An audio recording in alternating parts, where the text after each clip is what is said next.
Location, the lab. Quentin only has 24 hours to sell his car. Is that even possible? He goes to Carvana.com. What is this, a movie trailer? He ignores the doubters, enters his license plate. Wow, that's a great offer. The car is sold, but will Carvana pick it up in time for... They'll literally pick it up tomorrow morning. Done with the dramatics? Car selling in record time. Save your time. Go to Carvana.com and sell your car today. Pickup fees may apply. If your job at a healthcare facility includes disinfecting against viruses, you know prevention is the best medicine. And maintaining healthy spaces starts with a healthy cleaning routine. Grainger's world-class supply chain helps ensure you have the quality products you need when you need them. From disinfectants and cleaning supplies to personal protective equipment, so you can help deliver a clean bill of health. Call 1-800-GRAINGER, click Grainger.com, or just stop by. Grainger, for the ones who get it done.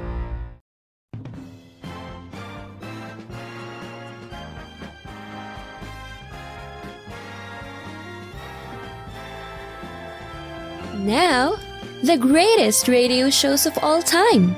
Suspense. The Shadow Node. Washington calling David Harding, Counter-Spy. Classic radio theater. The Great Gildersleeve. Fibber McGee and Molly. Dragnet. Gunsmoke. The Lone Ranger. Now, step back into our time machine with your host, Wyatt Cox. Good evening, friends of the Inner Sanctum. Laughs on this Wednesday with episodes of Fibber McGee and Molly, The Great Gildersleeve, The Charlie McCarthy Show, George Burns and Gracie Allen, and Lum and Abner. That's all straight ahead on this Wednesday, the second day of April the 2nd, the 92nd day of the year. We have 273 days remaining in 2025. Ponce de Leon set foot on Florida on this date in 1513, becoming the first known European to have done so. In 1865, Confederate President Jefferson Davis and most of his cabinets fled the Confederate capital of Richmond, Virginia.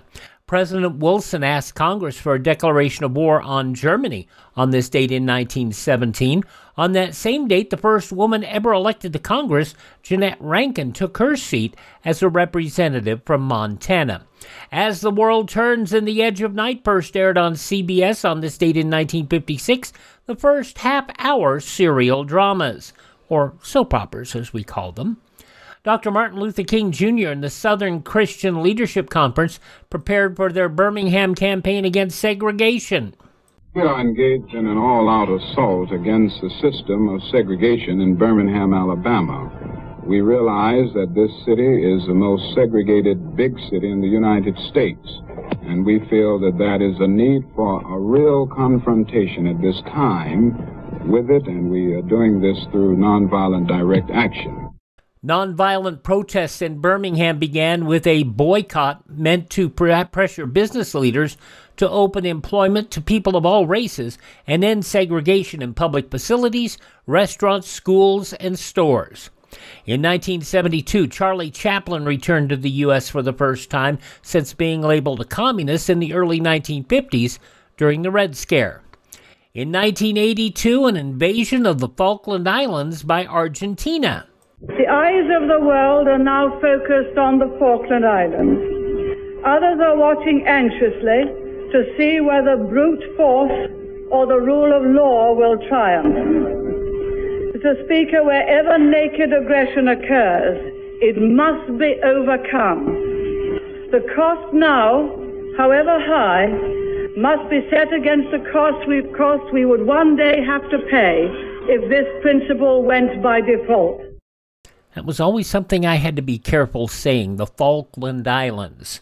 Because, yeah, that was British Prime Minister Margaret Thatcher, disputed islands later retaken by the United Kingdom. In New York on this date in 1992, Mafia boss John Gotti convicted of murder and racketeering and later sentenced to life in prison. The mob, as we have known it in New York City and in the United States, is on the way out. Gotti died in prison in 2002 of cancer. 2001, President George W. Bush took a strong stand regarding airmen and women being held captive by the Chinese. The Chinese must promptly allow us to have contact with the 24 airmen and women that are there and return our plane to us without any further tampering. Now, one day earlier, a U.S. Navy plane collided with a Chinese People's Liberation Army fighter jet. Navy crew made an emergency landing in Hainan of the People's Republic of China and was detained. In 2005, Pope John Paul II died at the age of 84. His funeral was broadcast to every corner of the globe through the modern media. President Bush offered his condolences. The Catholic Church has lost its shepherd. The world has lost a champion of human freedom, and a good and faithful servant of God has been called home. Millions of Catholic pilgrims journeyed to Rome to pay final respects. It was on this date in 2009, a 19-count federal racketeering indictment returned against former Illinois Governor Rod Blagojevich, who denied doing anything illegal. No, he just was trying to get the most money he could from somebody in a bribe for a U.S. Senate seat. In case you don't know the story about Blagojevich, what he had done, the thing that brought it to prominence is former Senator Barack Obama became president, his Senate seat became available, and Blagojevich basically put it up for auction. He did. 2014, a spree shooting occurred at the Fort Hood Army Base in Texas. 4 dead, including the gunman, 16 others injured. And in 2021, a Capitol police officer killed, another injured, when an attacker, a 25-year-old black nationalist and Islamist, rammed his car into a barricade outside the Capitol. Passing away on this date in history, in addition to Pope John Paul II, Samuel F.B. Morse, the inventor of the telegraph, drummer Buddy Rich, actress Betty Furness, singer Edwin Starr, wrestler Chris Kanyon, pastor and author Robert H. Schuller, and from the Seinfeld show, Estelle Harris. Birthdays on this date include Hans Christian Andersen, automobile pioneer Walter Chrysler, also Buddy Ebsen. Had so many wonderful roles, including Jed Clampett of the Beverly Hillbillies.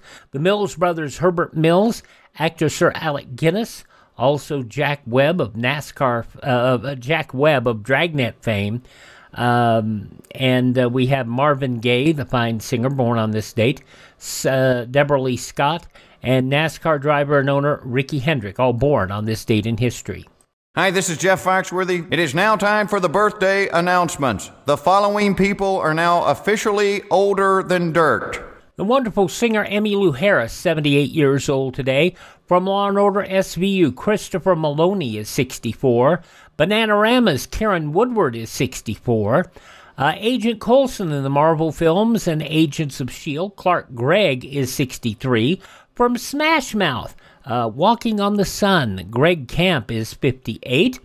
From Without a Trace and Devious Maids, Rosalind Sanchez is 52. From Ugly Betty and CSI Miami, Adam Rodriguez is 50. He was Magneto in X-Men First Class. Michael Fassbender is 48. How far would you go to get what you came all this way for? Your answers. What would you be willing to do? From Prometheus, Michael Fassbender is 48. From One Tree Hill and Guiding Light, Bethany Joe Lenz is 44. From Friday Night Lights and Fargo, Jesse Plemons is 37. And from Wednesday and The Family Switch, Emma Myers is 23. Those just a few of the people celebrating the second day of April as their birthday. And if this is your birthday... We baked you a birthday cake. If you get a tummy ache and you moan and groan and woe, don't forget we told you so. Happy birthday! Happy birthday! Make a wish, dear, and blow out the candles. Here they go.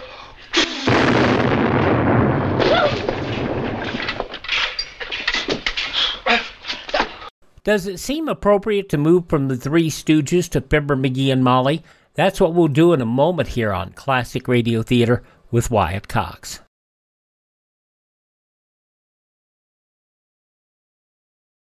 Driving tonight? Then remember this. Most highway deaths are caused by two temptations, to cut out of line and to go too fast. Crossing the center line of the road is more dangerous than you realize. Statistics prove it. Excessive speed is just as dangerous as officials say. You can predict your own impulses, but you can never predict the other drivers when driving tonight. Drive cautiously, please. Now we go back 79 years to April 2nd, 1946, for an episode of the Johnson Wax program. And, of course, you know who that stars. You better be getting to bed, ain't you, Ma? You got a lot of harnessing to do tomorrow. Oh, drat the harness, Lamb. Tuesday night's my listening night to the radio. Them horses can go round naked for I'll miss Amos and Andy and Bobby Hope and Red Skeleton and... The Johnson Wax program with Fibber McGee and Molly.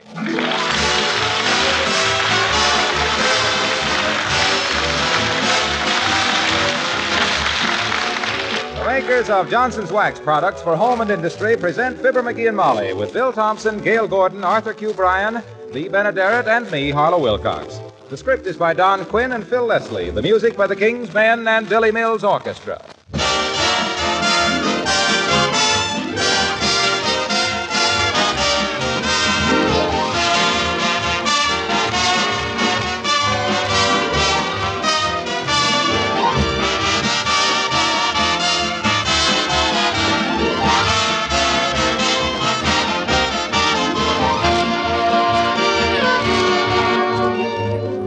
From coast to coast, there's one job that's getting the play right now. I mean that easy job of cleaning and polishing a car with Johnson's Car New. If you haven't tried Car New yet, why not do it this week and be one of those car owners who is proud to drive down Main Street or Michigan Boulevard or Fifth Avenue. The truth is, it's so easy to clean and polish your car with Car New that you won't mind doing the job yourself. An hour, maybe a little more, is all you need, and the cost is little. But believe me, the results are something to write a song about. Perhaps you don't know that Car New does two jobs at once, both cleans and polishes with one application. This wax-fortified polish is a liquid which dries on application to a white powder. When you wipe off this powder, all the dirt and road grime and dullness vanish like magic. Car New gives a super wax-smooth finish that doesn't offer much of a foothold to dust and dirt, which you can wipe off occasionally with surprising ease. How about trying Johnson's Car New on your car this week?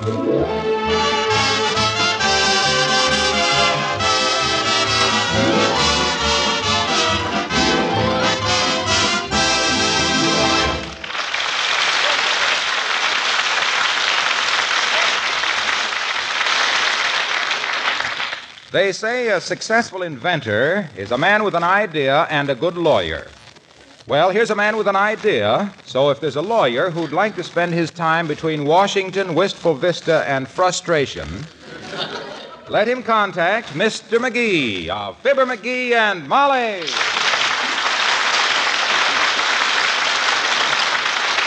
Now, let me see. If I increase the tension on the spring, it ought to reject much quicker. Yeah. Oh, I had a little squirrel, and his name was Pat. Saw him in the park, and I caught him in my hat.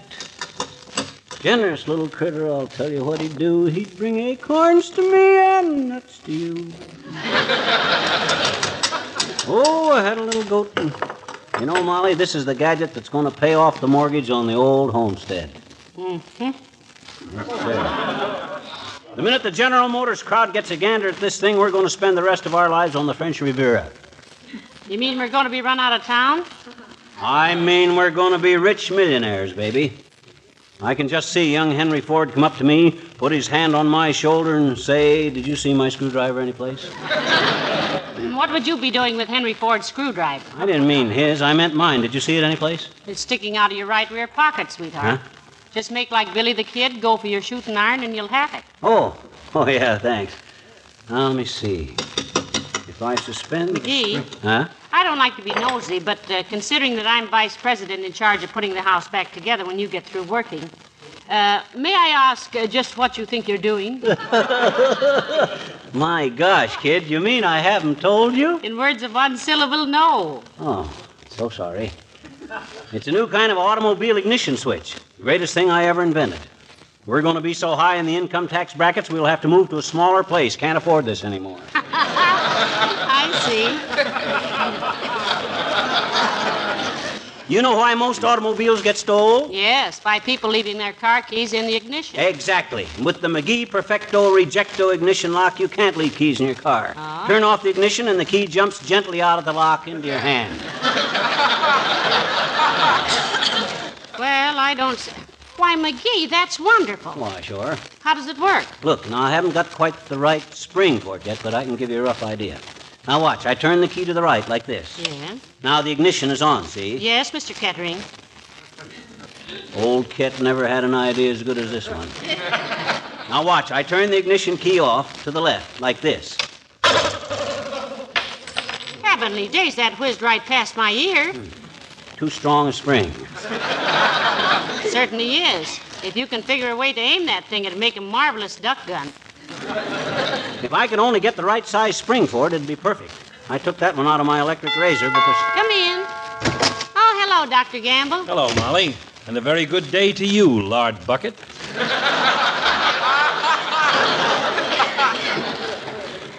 Hi, Lancelot. Stolen any tonsils today? Or have your patients learned to keep their mouths shut when you show up? All of them but you, Double Drip. So what are you doing with the ignition switch? Practicing lock-picking? He's working on an invention, Doctor. Whose? Mine! A likely story. Now, just a darn minute, Aerosmith. Tell the doctor all about it, McGee. In simple terms, so all three of us will understand it. Okay. Maybe I better give you a little background first, Doc. No, on second thought, you don't need any more background. You got so much now, you have to send a friend back for your handkerchief. Well, look who's talking. If all your bulges were muscles, minstrel boy, you'd be the strongest end man in history. Now, what is this world-shaking device which you have probably plagiarized from Popular Mechanics? Well, it's an ignition lock for automobiles, Doctor. When you turn off the ignition, it throws the key at you. So instead of losing your car, you just lose an eye. Well, what do you think, Doctor? Now, let me get this straight, genius. You turn the key in the ignition. Show him. Yeah, look, Doc, I haven't got the right spring for it yet, but this will give you the idea. Now, the ignition is turned on, see? Uh-huh. Now I turn it off, and the key will jump out of the lock. Watch. Ooh. What are you trying to do, you little cutthroat? You hit me right in the nose with that key. Oh, I'm sorry, Doctor. Spring is still a little too strong. Well, what do you think, Fatso? Well, much as I hate to admit it, Fiddlefoot, I think you may have something there. Yeah, it might keep these youngsters from stealing cars. But sometimes I think it'd help if papas and mamas would teach their offspring that car stealing is larceny, and larceny is frowned upon socially.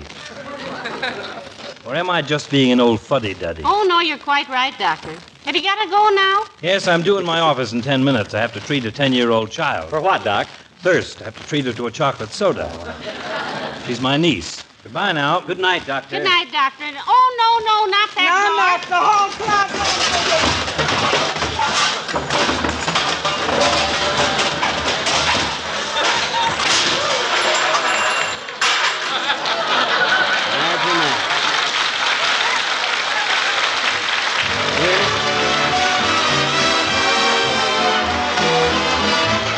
Billy Mills and the orchestra, and We'll Gather Lilacs.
had a young chameleon and his name was Lou.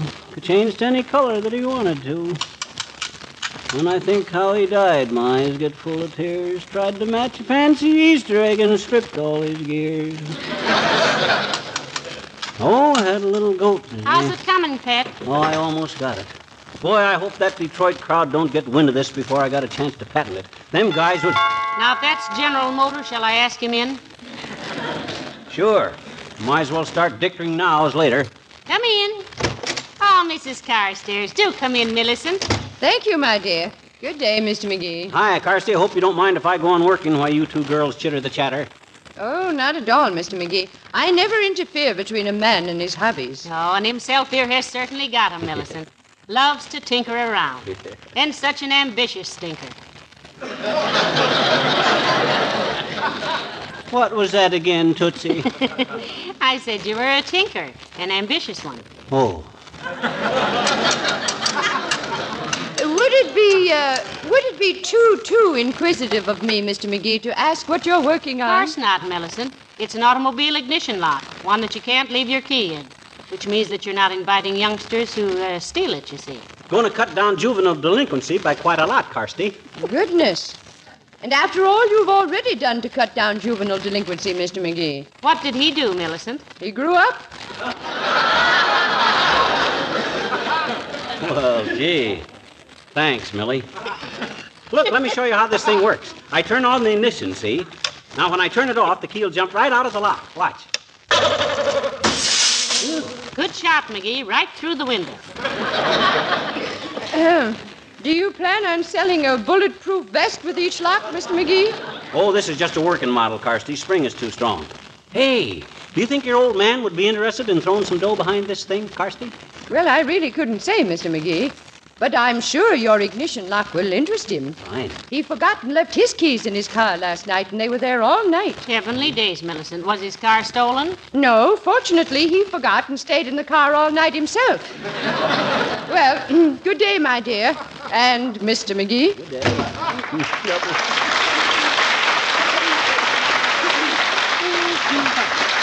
Trouble with women is they got no head for business. Now, let me see. I wonder if this spring will do the trick. Where'd you get that one? Out of the vacuum cleaner. Out of my just before the war new vacuum cleaner? McGee, that machine cost us $85. Yeah, and I think we got gypped, too. I took one little steel spring out of it, and it fell apart like taking a toothpick out of a club sandwich. Shoddy workmanship. Oh, dear, my good vacuum cleaner. Oh, forget it. I'm going to clean up so much dough on this invention, you can hire 1,000 midgets to clean the carpet with whisk brooms. Let me see. Oh, I had a little goat, and his name was Nellie. Oh, McGee, when you can spare a minute, see if you can do something about the Mixmaster. Huh? I can't make it work, and I want to bake a cake. Well, it'll work okay when I put the spring back into it. I was trying it out on this ignition lock. What? Oh, McGee, you'll have everything in the house torn to pieces. If you're referring to the alarm clock and the washing machine, I'll have them put back together again before you can say you and who else. Now, let me see. No, still too strong. Hey, what have we got around here with a weak spring into it? My knees. Now that you've started dismantling all of our utilities, my goodness, I don't... Hello, Molly. Hiya, pal. Going bowling tonight? Hello, Mr. Wilcox. Can't bowl tonight, Mr. Wilcox. Going to stay home and work on my ignition lock. What's the matter with it? Nothing except that it thinks it's pitching for Brooklyn, Mr. Wilcox. Don't stand in front of it unless you want your throat fitted with a keyhole. Oh, it ain't that bad, kiddo. I admit it rejects the key rather lively at the moment, but when I get the right strength spring, I'll... Hey, what are you talking about? Well, himself here is inventing a new ignition lock for automobiles, Mr. Wilcox. Going to cut down car stealing, Junior, on account of it'll make people take their car keys out of the ignition. Well, how will it do that? We'd like crawl under the Davenport and then show him here. Look, son, here's the idea. When I turn the key to the left, see, it shuts off the ignition and the spring forces the key out of the lock. Now watch.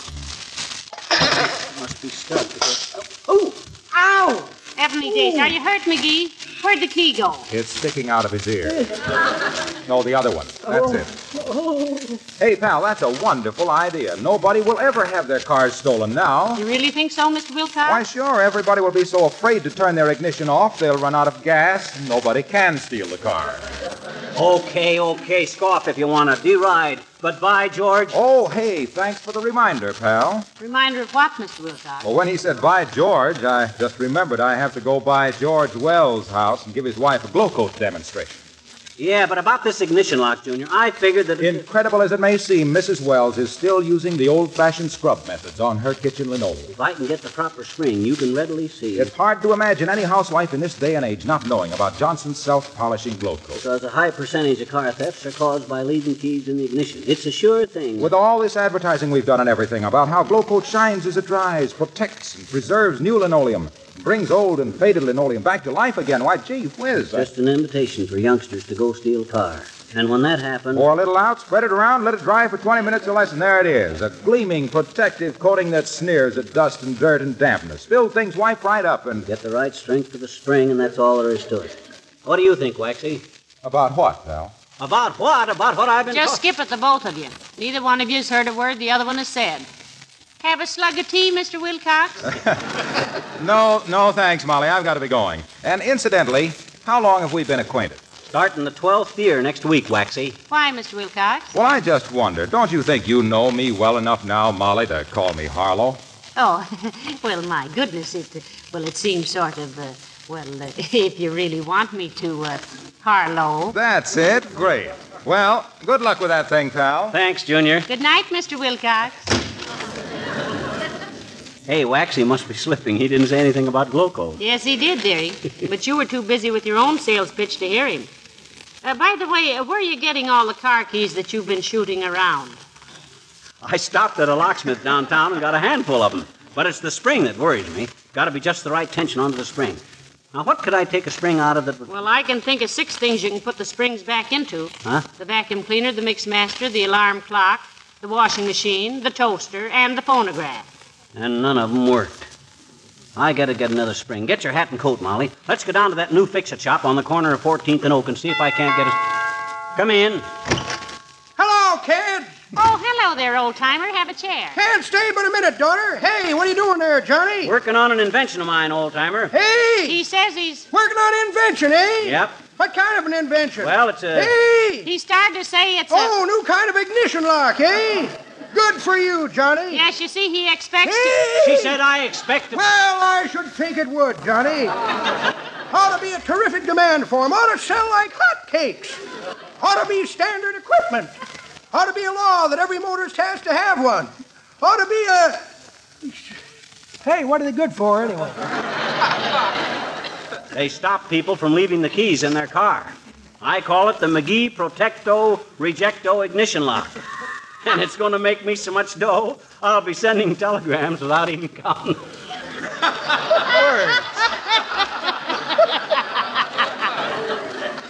That was pretty good, Johnny.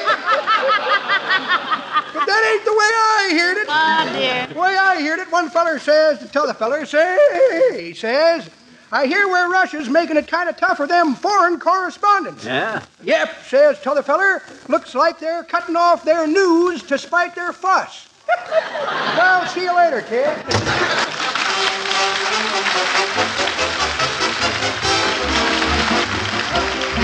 King's Men, and there's a tavern in the town. There is a tavern in the town, and there my true love sits him down where he can drink his wine with laughter free, and never, never thinks of me.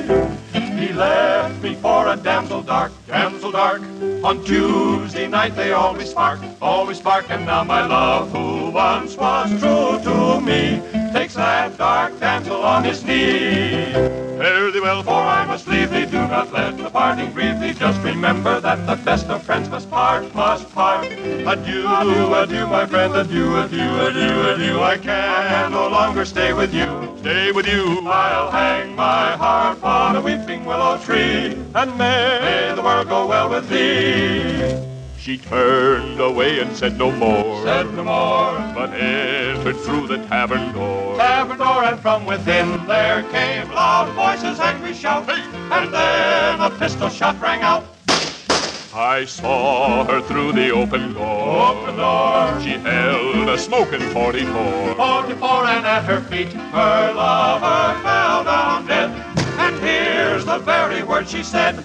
Quote, fare thee well, for you must leave me nevermore. Will you deceive me? If you can't be true to me, then we must part, must part. Adieu, adieu, my love, adieu, yes, adieu. I can no longer stay with you, stay with you. I'll hang my heart on a weeping willow. Taree. And may the world go well with thee, with thee. May all the world go well with thee.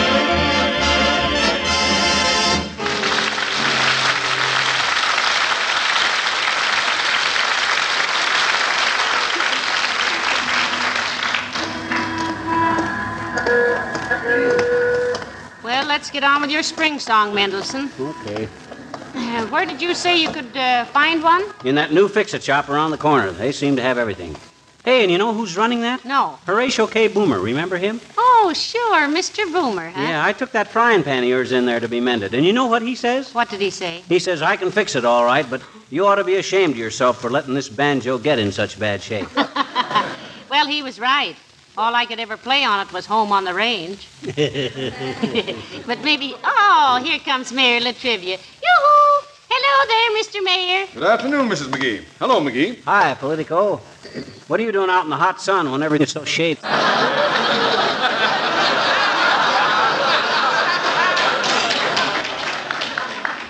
There is nothing shady in my city hall, McGee, and you know it. Of course he knows it, Your Honor. He says himself we have the finest city officials that money can't buy.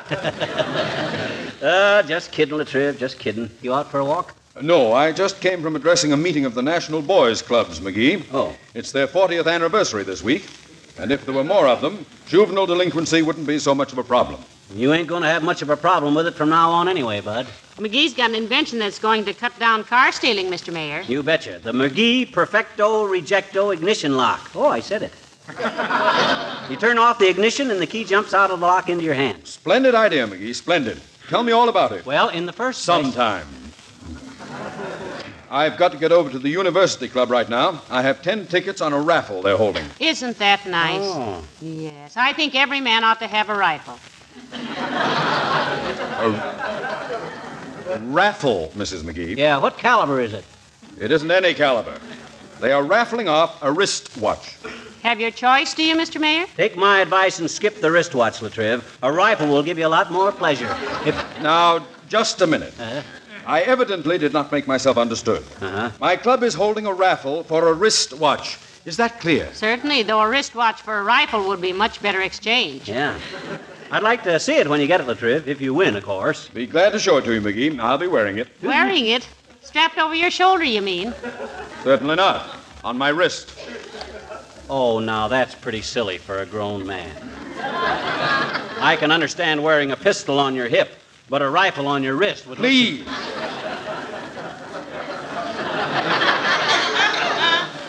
I am not watching a rifle. I mean, wearing a watchful, a rifle. I merely said that my club is rifling a watch hole, holding a match hole, a ritual. Mr. Mayor? Yes.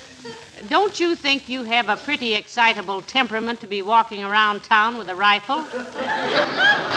My goodness, you know, if you ever got into an argument with somebody... I always says that a guy that carries a gun is begging for trouble, Latriv. Leave the rifle at home. Stop talking about goons, you little gun. Guns, you little... Look, I merely happened to mention a ruffle for a rich witch. A rimple for a watchka. A shot wrist. And you... I mean, I never said a word about carrying a goofle, or rifling a watchel. You said, I only... You... I...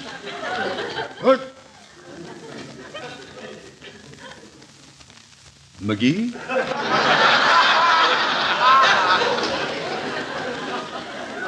Yes? I think you're right. I think I'll get a rifle. Good for you, Mr. Mayor. Swell. Let me see it, will you? I always get a bang out of a new gun. You will out of this one if I hang for it. Good day.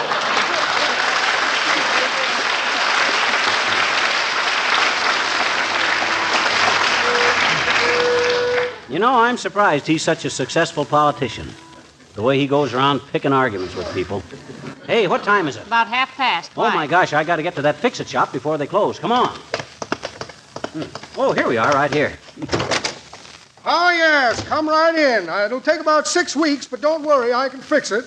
Why 6 weeks, Boomer? Purely psychological, son. Anybody that can wait 6 weeks can wait a year, and don't think they won't. Heavenly days. Look at the old printing press. Oh, yeah. Looks like you've been printing dollar bills on that machine, Mr. Boomer. Just stage money, madam, just stage money. Looks pretty legitimate to me, Bud. Mighty glad to hear you say that, my boy. As soon as it dries, I'm going across town and buying a little theater. Yes, indeed. Now then, what was it you said you wanted? I'm working on a new invention, Boomer. I need a spring. Spring, eh? Ah, yes. We have a plentiful supply, my boy. Fine. Let me see now. Where did I put those springs? Saw them right here a few minutes ago. Or was that Thursday? Well, the spring he needs is one about this long. Don't tell me, madam. Takes all the fun out of it. Now, let me see. Here's an interesting little item, friends. Antique cuckoo clock. Man wants the cuckoo taken out and a duck put in instead. That's pretty silly. Who wants a clock that quacks at him? This is for a doctor's office. Yes, indeed. Now then, what was it you wanted, folks? A small spring about this long. And about this wide. Not too strong and not too weak. Well, how about this one right here? Oh, that's it, Bud. That's perfect. Just what I wanted. Can I get a few more? Many as you want, friend. Oh. How many have you got? Millions of them. Got a carload. Picked them up at a bankruptcy sale just last week. Oh, this is wonderful. Who'd you get them from in case I need more? Don't know his name. Sort of an inventor. Oh, yeah. Went broke trying to promote an ignition switch that would push the car key out when you shut off the motor. Pardon me, madam. I think your father is ill.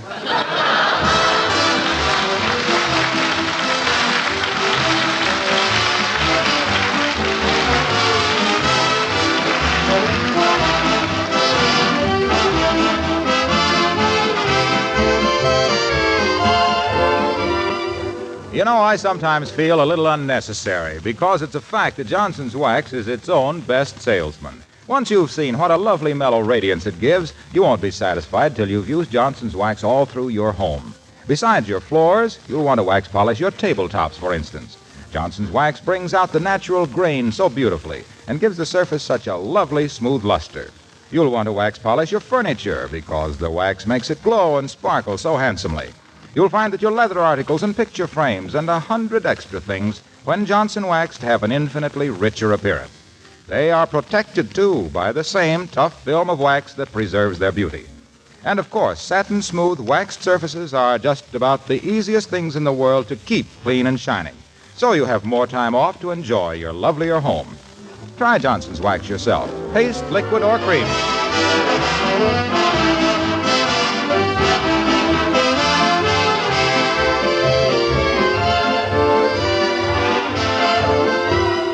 Haven't you got my vacuum cleaner back together yet? I'll have it finished in a jiffy, kid. There we are. Plug it in and I'll try it. All right. Okay, turn it on.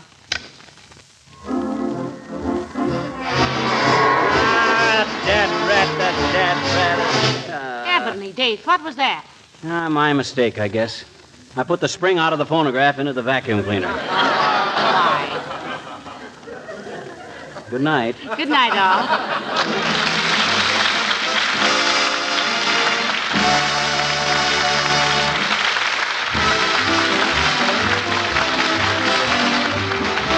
This is Harlow Wilcox, speaking for the makers of Johnson's Wax products for home and industry, inviting you to be with us again next Tuesday night. Good night. This is NBC, the National Broadcasting Company. 79 years ago, April 2nd, 1946, Fibber, McGee, and Molly here on Classic Radio Theater with Wyatt Cox. The second Gildersleeve will be coming up and making an appearance in a moment.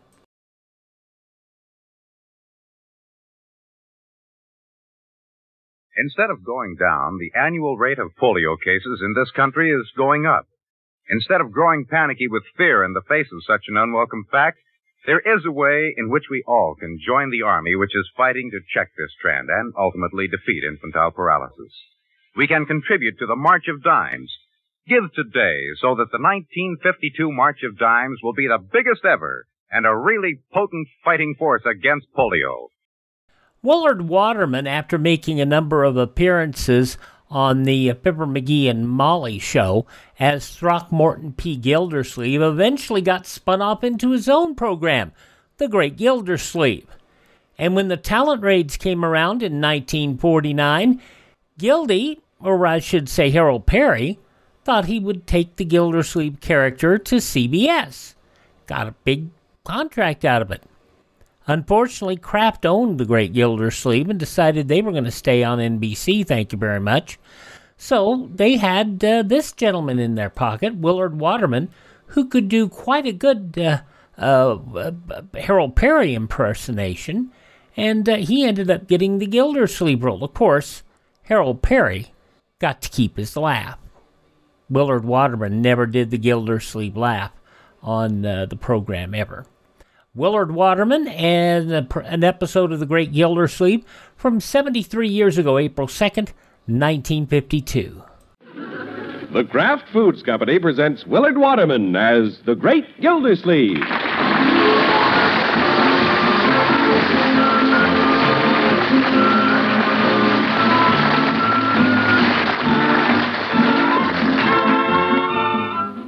The Great Gildersleeve is brought to you, partially transcribed, by the Kraft Foods Company. Kraft, makers of Velveeta, the famous pasteurized processed cheese food that tastes so good and is so good for you. Yes, Velveeta is another of the Kraft family of fine foods. Foods you can depend on for delicious eating, for wholesome, healthy eating. So remember, to get the cheese food of quality, get Velveeta, the cheese food that's made by Kraft.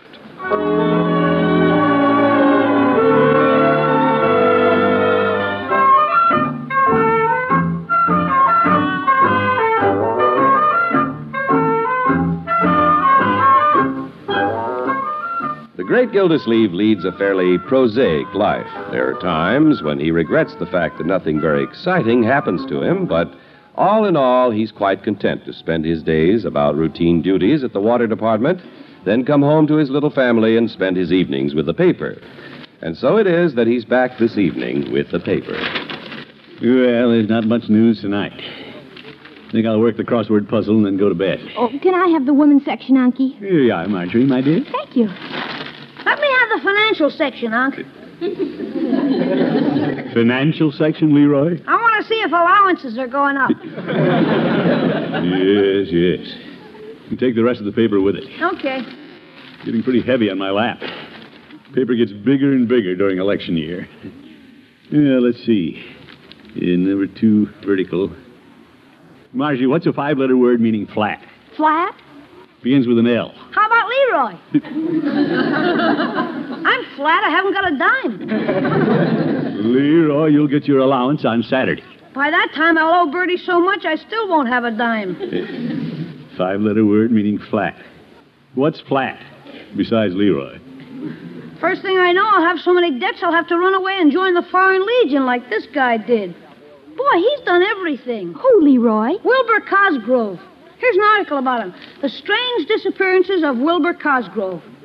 One time he was a submarine captain, then he was a gaucho in Argentina. He even led safaris through Africa. He's fought duels. Are you talking about Wilbur Cosgrove or Errol Flynn? No fooling. He finally disappeared in 1938 and nobody's seen him since. Here's his picture. Leroy, I'm busy with my puzzle. Well, let me see it, Leroy. Sure. Hey, he's handsome, Unky. Marjorie, I'm busy. He looks like you. Marjorie, he does? Let me see that. Say, he would look like Unc if you put a mustache on him and gave him a little bay window. Leroy. Of course, he looks much younger than Unky. Naturally. Well, this picture was taken before he disappeared in 1938. Right, George, he does look a little like me. Leroy, get that picture of Uncle Mort we cut out of the paper last week. The one where he was dedicating the drain pipes? Yeah. Where is that? It's here in the magazine rack. There. Now, isn't the resemblance striking, Unky? Gosh, how can two men who look alike be so different? What do you mean? Well, look, Wilbur Cosgrove is holding an elephant gun and you're holding a shovel. You should have worn your coat for the picture, Unky. Well, I had to look like I was working. That's politics. Well, it's just amazing. That man could be Unky 14 years ago. Are you kidding? Unc never did anything like this guy. Now, wait a minute, Leroy. How do you know what I've done in the past? You kids never saw me until I came to Summerfield to take care of you in 1941. Things were pretty dull for you up until then, huh, Unc? Not at all. Unky, I never thought of that. Why, you lived about 30 years before we knew you. Yeah, 30 very exciting years. Yeah, like what? Well, how do you know I wasn't doing glamorous things like this Wilbur Cosgrove? Okay, like what? Oh, for all you know, I could have been a submarine captain, too. Or a Pinkerton man in Secret Service. You never said anything about being in the Secret Service. Well, when you're in the Secret Service, you keep it a secret. Now you have me curious. Just what did you do when you were a young man? Marjorie, I'm still a young man. But what did you do? Well, I've done a lot of things in the past that I don't talk about. I don't like to brag. Stop it, Leroy. Let Unky tell us. Anything romantic happen to you, Unky? Well, more daring than romantic. It says here this guy Wilbur was chewed by a tiger once. That's nothing. I have a trick knee, you know. I thought you got that playing football. Well, I'm no alarmist. I let people believe that. But I could have got it with the Royal Northwest Mounted. The Canadian Mounties? Wrestling a wanted man on a glacier. Gosh. What else did you do, Unc? Leroy, don't press me. Just thinking about the past makes my old wounds hurt. Did you ever fight a duel like this Wilbur Cosgrove? Well, dueling is against the law. If you fight one, you don't spread it around. What else have you done, Unc? Oh, I've told you enough for tonight, Leroy. I think I'll stroll down to Peavy's for some cigars. Well, you have cigars in the humidor. I do? Well, the walk will do me good. I should limber up my trick knee before retiring.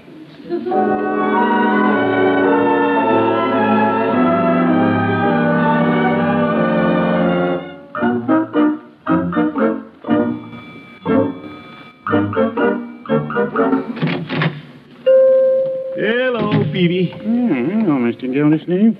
What can I do for you this evening? Nothing, Peavy. I just had to get out of the house. Couldn't keep a straight face any longer. How's that? Yeah, I had a lot of fun with Marjorie and Leroy describing my colorful past. Laying it on pretty thick, were you? Well, they asked for it. They saw a picture in the paper of a fellow who disappeared from Duluth in 1938. He looked like me, Petey. Is that why he disappeared? No. He's an adventurer who keeps dropping out of sight. He's done everything. Foreign Legion and all that stuff.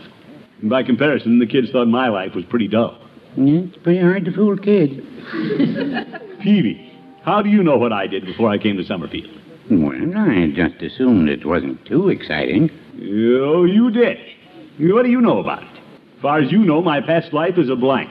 That's what I say. Now, just a minute. My life hasn't been entirely without incident. I could even be this guy who did all these fancy things and disappeared in 1938. Just let me take a look at that picture. I have the paper right here. There it is, right there. This Wilbur Cosgrove is a dead ringer for you, all right. Quite an article about his travels. Not very considerate of his wife. Says she's still looking for him. Well, there was a time I considered being a soldier of fortune and leaving for parts unknown. Because you got married instead, huh, Petey? No, this was after I got married. Mrs. Peavy threatened to bob her hair back in the 20s, and I threatened to leave her. That was a little rash of you, Peavy. Yeah, I've tamed down a lot, I guess. Now I'm putting up with a poodle cut. You married men. By George, no one would ever dominate me like that. Mr. Gildersleeve, is that woman staring at you through the window? What woman? She looks mad about something. I believe she's coming in. Wilbur. Who?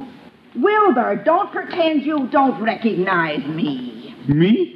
She's not talking to me. I'm your wife, Sarah. Your wife? My. And don't you try to deny it. I saw your picture in the paper a week ago and came straight to Summerfield. My picture? You were leaning on a shovel. You big four-flusher. Now, wait a minute, madam. Don't call me madam. The minute I saw you through the window, I knew you were Wilbur. But... You put on weight and grew a trick mustache. But you're not fooling anybody. You're my Wilbur. You deserter. Madam, you're making a mistake. I'm Throckmorton P. Gildersleeve. Wilbur Cosgrove, do you expect anybody to believe that? I'll leave it to the druggist here. Throckmorton P. Gildersleeve is a phony name if I ever heard one. Well, now that you've mentioned it...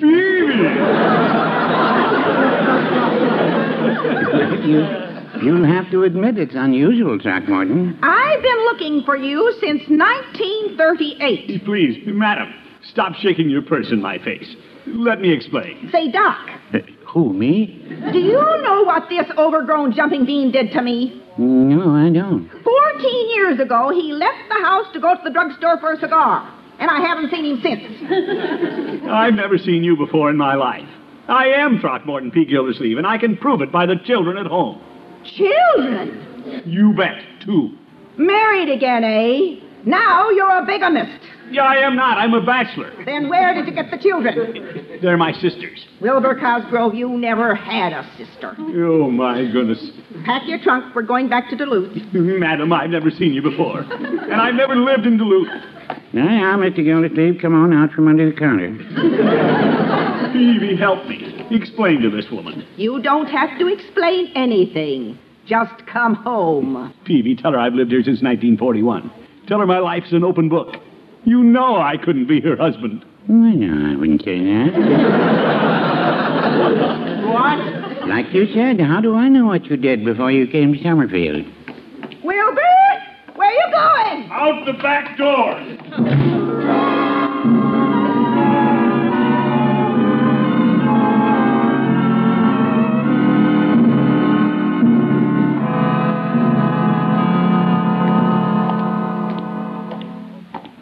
How can that woman from Duluth mistake me for her husband? And she isn't fooling. Shouting and shaking her purse at me. No wonder Wilbur left home. All right, George, I'm going to see my lawyer. Hope the old judge is in. Judge? Well, good morning, Gildy. Come in. I've something to show you. You have? This picture I clipped out of yesterday's paper. It looks just like you. I know. That's what his wife thinks. What? Judge, Mrs. Cosgrove is in town. She thinks I'm her long-lost husband. She does? Well, that's ridiculous. Of course it is. And you've got to help me prove it. Well, that should be very easy. I myself have known you personally since, let me see, 1941. Well, she claims her husband disappeared in 1938. He did? Gildy, I just thought of a very amusing possibility. Oh? You could be her husband. Judge, be serious. That woman can cause me a lot of embarrassment. Is that why you left her? No, you listen to me, you old goat. Very well, very well. Apparently you don't see any humor in this situation. I'll say I don't. Well, a trained legal mind such as I possess can clear you in a jiffy. Start clearing, trained legal mind. All we have to do is prove where you were when she claims her husband disappeared. Yeah, that's right, Judge. She claims I was in Duluth, but I was really in Oshkosh. And what were you doing in Oshkosh? Well, I was an elastic inspector. Elastic inspector? Yes, for the Farmers and Merchants Suspender Company. Fine. We'll contact them. Oh, wait. I just had a horrible thought.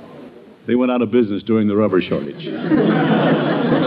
Oh, that's too bad. But there must be someone in Oshkosh who can vouch for you. Well, there was Bert Bradbury. He's manager of the Elite Rooming House. Well, we'll send him a wire. I'll get him a typewriter and compose a telegram. Good for you, Judge. You're true blue. Thank you, Gildy. Now, you just relax.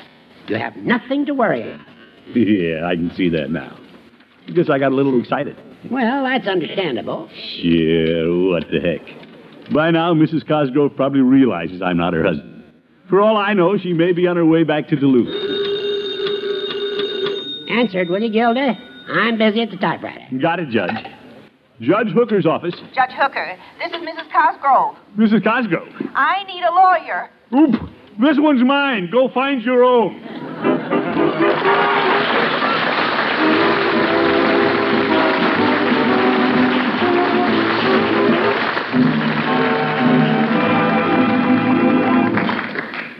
Great Gildersleeve will be back in just a minute. Need help with your Lenten menu planning? Then try Velveeta, Kraft's famous pasteurized processed cheese food. Smooth melting Velveeta is perfectly wonderful for cooking, not only for omelets, soufflés, and casseroles, but for a marvelous smooth golden cheese sauce, too. A cheese sauce you can pour over seafood or vegetables or toast, or serve any number of ways. And this Velveeta sauce is easy to make in a jiffy. All you do is melt a half-pound of Velveeta in the top of your double boiler. You'll notice it melts quickly, smoothly, without any lumps. Then stir in a third of a cup of milk, a little at a time, season, and there it is, the smoothest golden cheese sauce you could want. And a really delicious one, because Velveeta has such a grand flavor. A cheddar cheese flavor that's rich yet mild. This Velveeta sauce is nourishing, too, because Velveeta is rich in high-quality, complete protein, as well as other important food values from milk. And don't forget, Velveeta is the cheese food that's digestible as milk itself. Make Velveeta your handy helper for serving nourishing, good-eating hot main dishes. Get Velveeta tomorrow in the 2-pound loaf, so you'll have plenty for snacks and sandwiches, too. Just be sure you see the name Velveeta on the package you buy. Remember, Velveeta is the cheese food of top quality, and it's made only by Kraft.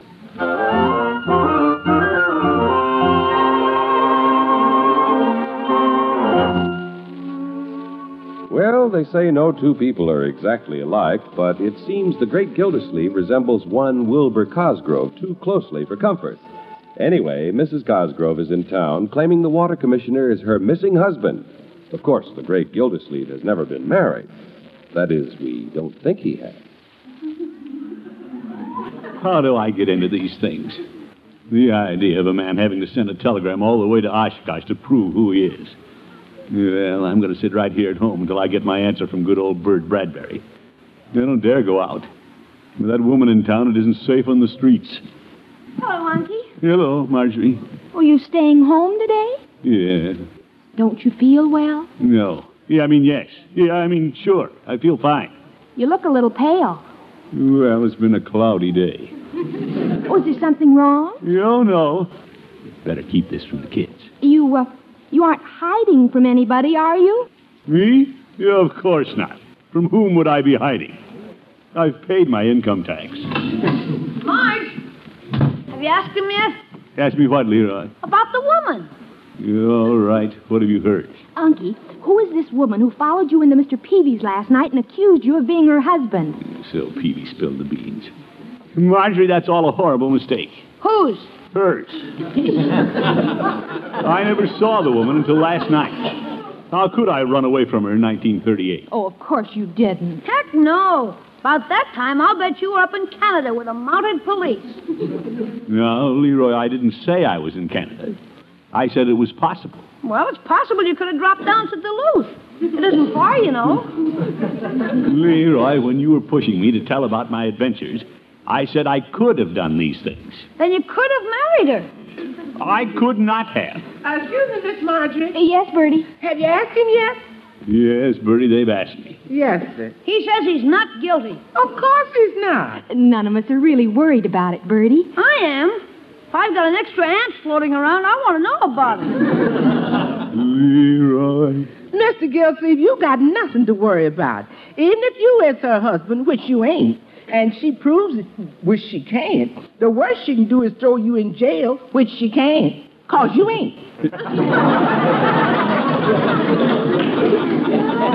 Bertie, I'll try to remember that. Well, it's just too bad she had to come here. I think it's keen. Now he's living dangerously like Wilbur Cosgrove. Leroy, don't use that name. What if she goes to the newspapers with the story? Or the police? Hey, I wonder if it is the police. I hope it's what I think it is. Unky, do you suppose it could be that woman? You bring it in, Bertie. This will straighten out everything, kiddies. Oh, who's it from? Here you are, Miss Gildersleeve. What's up, Unc? Well, your old uncle's pretty shrewd. This telegram's from an old pal of mine, Bert Bradbury. It'll prove I wasn't in Duluth in 1938. I was in Oshkosh. Unky, how clever. Yeah, let's see what it says here. Bert Bradbury and Throckmorton P. Gildersleeve, unknown at this address. What? Oh, too bad, Unky. What happened to Bert? Right. She looks like the only person who knew where Unc was in 1938 is Mrs. Cosgrove. Leroy.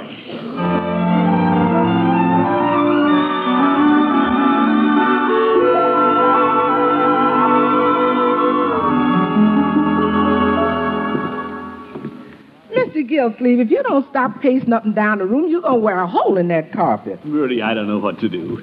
I keep running into blind alleys. Well, if that woman was after me, I'd head for the open road.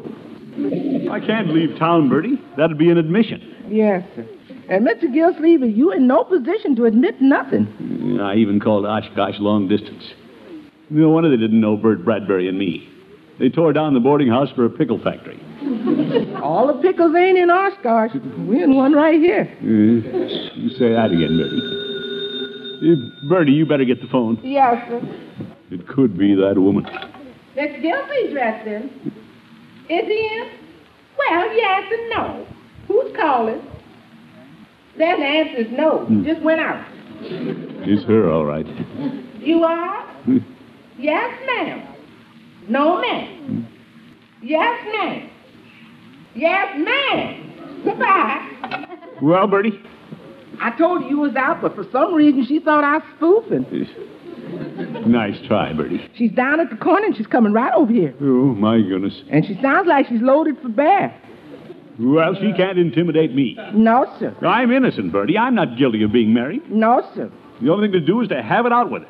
I'll stand on my own 2 feet and battle her toe to toe. Mr. Gillsleeve, if you don't mind me putting in my 2 cents worth. Yes, Bertie? Sometimes when you cross an angry woman, she just gets angrier. I know, because I'm a woman. Yeah, I suppose you're right. What you need is time to clear things up. And you got to keep her pacified while you're doing it. Bertie, how do you pacify a buzzsaw? Well, be nice to her. I don't want that woman here. Okay, take her out. Treat her to dinner. Keep things going smooth until you get your evidence. If you got any. Well, that makes sense. Yes, sir. Yeah, you bet. I'll be nice to her. Above all, I want to get her out of the house before Marjorie and Leroy come home.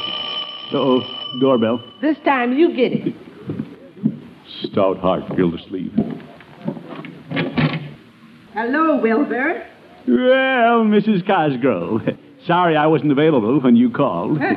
You've been trying to avoid me. Me? I thought I'd better come over and grab you before you skip town again. Close the door. The door?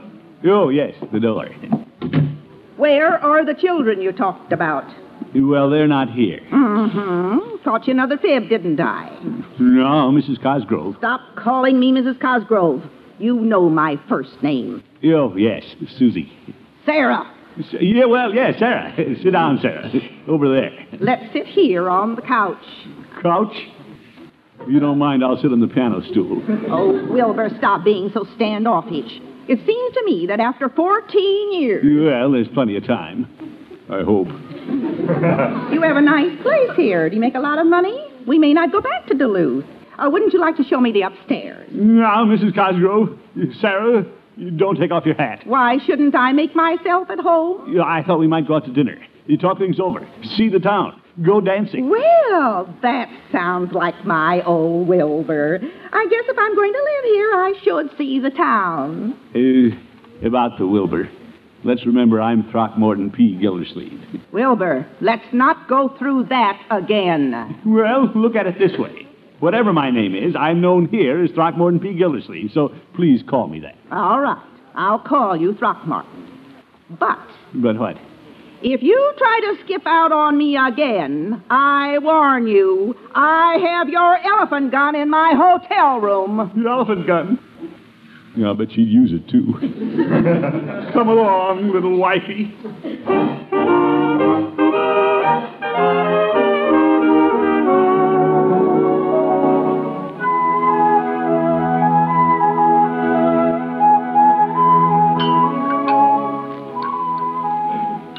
You suppose I ought to hold Mr. Gillsleeve's breakfast, Miss Marjorie? I don't know, Bertie. He didn't get in until late last night. I wasn't so sure he's going to make it at all after she mentioned that elephant gun.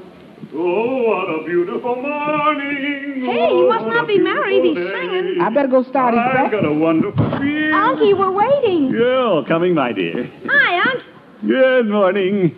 What a beautiful morning. Oh, everything must have worked out fine, Unky. Yeah, what happened? Well, I decided the way to get along with Mrs. Cosgrove was to be nice to her. Oh, then Bertie's idea worked. Bertie's idea? Well, she did think of it. But it took the old master to really make it work. Who's the old master? Me. Oh. And I don't mind admitting that I was at my charming best. Oh? You see, after Bertie's idea started to work, I added one of my own. Since that Wilbur was always running out on Mrs. Cosgrove and not paying any attention to her, I decided to be just the opposite. I showered her with attention, dazzled her with witty sayings. Witty sayings? You? Yes, indeed. Don't think your old uncle can't turn on the personality, my boy. Last night I was a regular Don Juan. I even sang in her ear. Oh, brother. Well, I did that because I found out this fellow Wilbur couldn't carry a tune. He didn't even know how to dance. Well, how does she feel about things now, Unky? And Marjorie, by now, she must realize that I'm not her dull old Wilbur.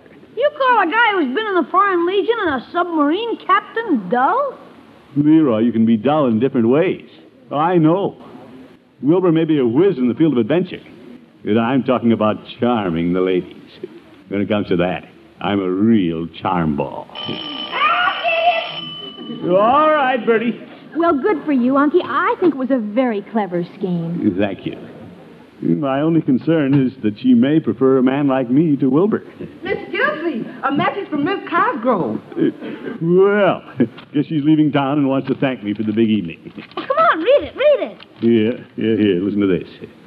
I'm returning to Duluth this morning. See, what did I tell you? Let's see what else she says. After last night, I'm convinced that you're not my Wilbur. Hey. What did she say, Unky? Nothing important. Let me read it. Leroy, give me that note. Wait a minute. Oh, boy, listen. After last night, I'm convinced you're not my Wilbur. My husband could never be such a dull, unadulterated cornball as you were. Leroy, give me that.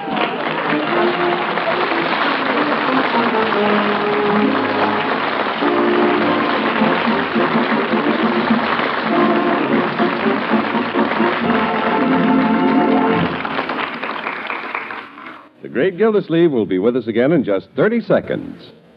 How nourishing can a sandwich be? Well, let's see. A sandwich made with Velveeta, Kraft's famous pasteurized processed cheese food, gives you twice as much protein and vitamin A as a 6-ounce glass of milk. 1.5 times the calcium and riboflavin and 3 times the phosphorus. Imagine. So, Mother, make delicious, nourishing sandwiches with Velveeta, the quality cheese food made only by Kraft.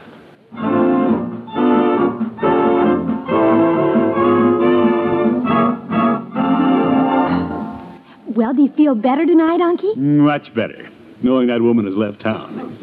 Imagine that cornball calling me a cornball.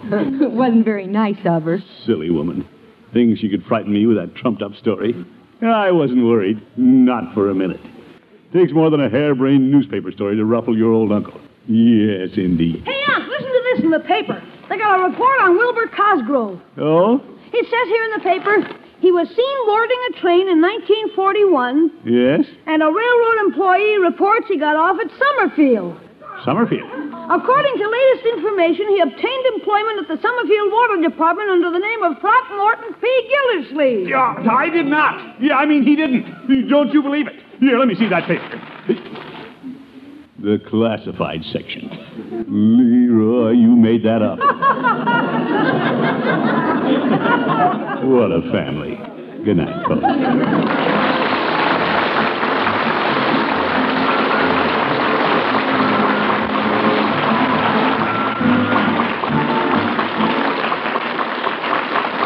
The Great Gildersleeve is played by Willard Waterman. The show is written by John Elliott and Andy White and is partially transcribed. Included in the cast are Walter Tetley, Mary Lee Robb, Lillian Randolph, Noreen Gamil, Earl Ross, and Dick LeGrand. Musical compositions by Jack Meakin. This is John Heaston saying goodnight for the Kraft Foods Company, makers of the famous line of Kraft quality food products. Be sure to listen in next Wednesday and every Wednesday for the further adventures of the Great Gildersleeve.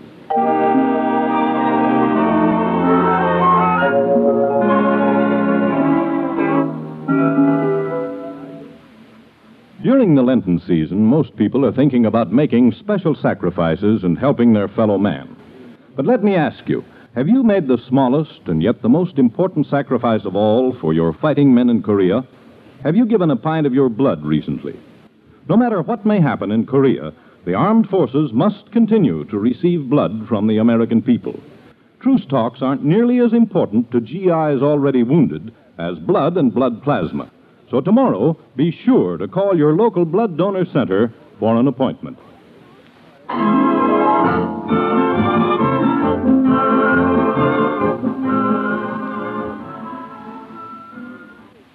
From 73 years ago, April 2nd, 1952, Willard Waterman is the Great Gildersleeve. Coming up on our Thursday program, we'll have both a comedy and westerns, as we'll start off with an episode of the Screen Director's Playhouse, an adaptation of the 1940 motion picture Ghost Breakers, starring Bob Hope. Also, Joan Davis from 1948, an episode of Gunsmoke, starring William Conrad from 1954, Have Gun Will Travel, starring John Dehner from 1960, and an episode of Lum and Abner. And we'll have something special to pass along to you tomorrow as well.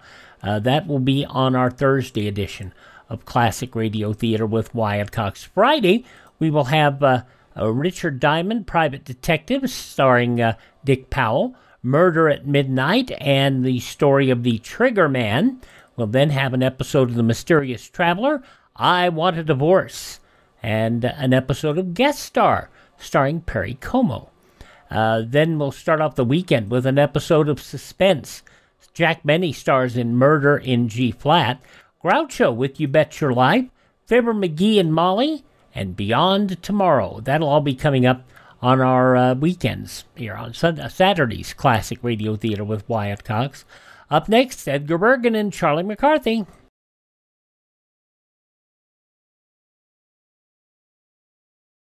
This is Debbie Reynolds. If you've been wondering what you can do to fight communism personally from your own home, there is something you can do.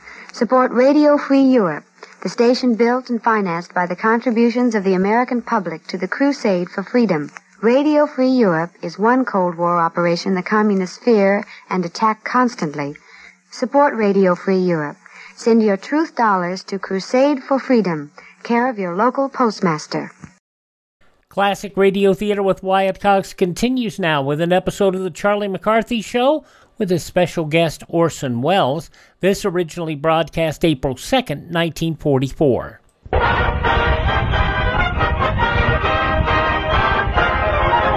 Edgar Bergen and Charlie McCarthy. Mortimer Snerd, Ray Noble, his orchestra and chorus, 14-year-old Jane Powell, Ernie Newton, yours truly, Bill Goodwin, and Charlie's very special guest, Orson Welles.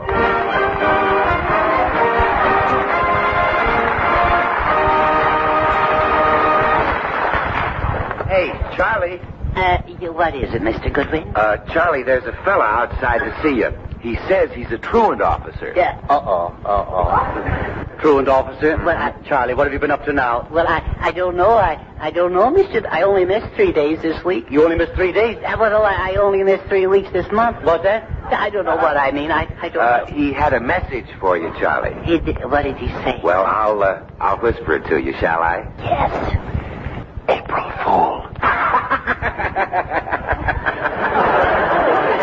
Oh, you witty fellow, you witty fellow. Don't you like that? Yes. Well, now, don't get sore, Charlie. It was only a gag. Yes, you and your gags, you. Why can't you be satisfied with just looking funny? Honestly, if it isn't one thing, it's another with you. It's always. What's wrong now, little pal? Well, for one thing, when you introduced me, you can give me a little more fanfare. Oh. Well, you see, I figured you were so small that you could travel on half fanfare.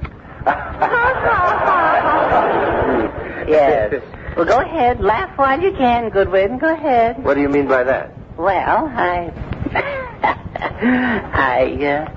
just happened to have a letter from Mr. Sanborn. That's all. That's all. Just that. That's all. Well, yes. Well, what about it? Well, I just happen to have it. That's all. Well? Mm-hmm. Don't look now, but your pink slip is showing. on your way out, brother. Oh, Yeah. how delightfully ridiculous. I have a great future ahead of me. Have you? Why, I'll be perfect for television. Get a load of this profile. Oh, I've seen better profiles on a jellyfish. Well, that may be your opinion, Charlie. My friends tell me I'm too cute for words. Not for the words I know.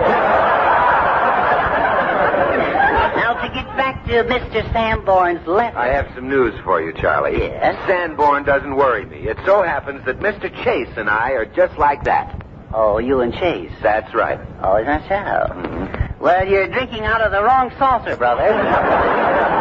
Sanborn is the head man. Oh, he is? Yes, he is. Well, what does he have to say? I suppose they want to make this the Bill Goodwin program. I rather like that, too. I can see it now. Yes. Bill Goodwin Presents. Yeah, that's right. Just keep talking, brother. Just keep talking. You're really asking for it now. Charlie, if you have a letter from Mr. Sanborn, I think you ought to read it. Very well, I will. I quote. Mr. Goodwin, I quote. Yes, well, quote.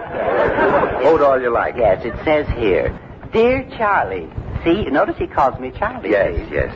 Friendly, you know. Oh, yes. As I was sitting here waiting for my coffee roaster to warm up, I thought I would dash off a few lines to you. Here I am, always roasting.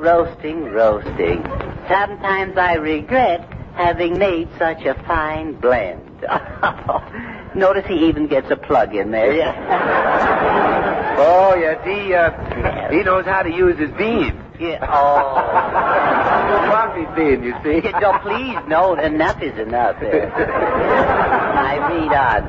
Charles, I sincerely regret not having taken your advice about one Bill Goodmeyer or Goodrich or whatever his name might be. That's you, see, or whatever your name is. I thought his last lecture on coffee was enough to put anyone on a milk diet, see that? And as for his acting, I take this slower. As for his acting,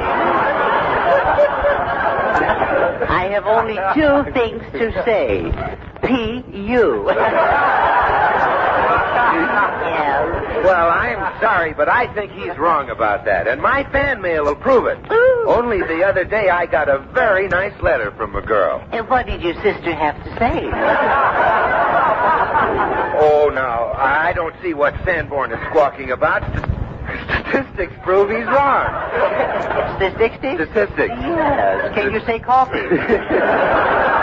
I can. Yes. The coffee sales are going up, and that must mean something. It does mean something. It means the coffee's so good, nothing you can say will hurt it. Gee, fellas, that doesn't seem like fair treatment. No. I've always tried to be square. And you have been square.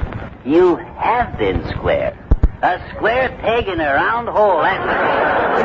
Well, gee, when I took this job, I was fired with enthusiasm. Yes, and it looks like you're going to leave the same way. Oh, Charlie. Oh, I love this. my little pal. Yes. You wouldn't call me lazy, would you? After all, I am a go-getter. You are a go-getter? Yes, I'm a go-getter. A go-getter. That's nice. Well, go get another job, then. Do you mean that this is it? That I'm fired? Oh, come. Let us say, rather, that you're being transferred out of the organization. But remember, Bill, no matter what happens, I'm with you. I'm going to do what I can for you. Oh, well, thanks, Charlie, and I'll do something for you sometime. Oh, no. I couldn't think of accepting money. I didn't mention money. Well, don't you think you better? Well, I wish you'd help me out a little. Just what is it about me that Mr. Sanborn doesn't like? I shall be very happy to read further. Dear Charlie, you see he calls me Charlie. Yes, we know that. He calls you Charlie. Yes. I covered this. Furthermore, I despise fellows who play practical jokes, especially April Fool jokes, especially a day late. Especially when their name is Goodmeyer or... Just a minute. Just a moment. That's what he said. How could Mr. Sanborn have that in his letter? Well, it's right. I just pulled the joke a minute ago. Yeah. Well, there's the airmail, it's fast, It is so fast, airmail. It's just, and there you are. That's the way it is. Let me see that letter, Charlie. Oh, no, you don't, Bergen. No, the ink isn't dry yet. Well, now, let me have it. Take your hands off that letter, Bergen. You couldn't read my writing anyway. Oh, you little barker.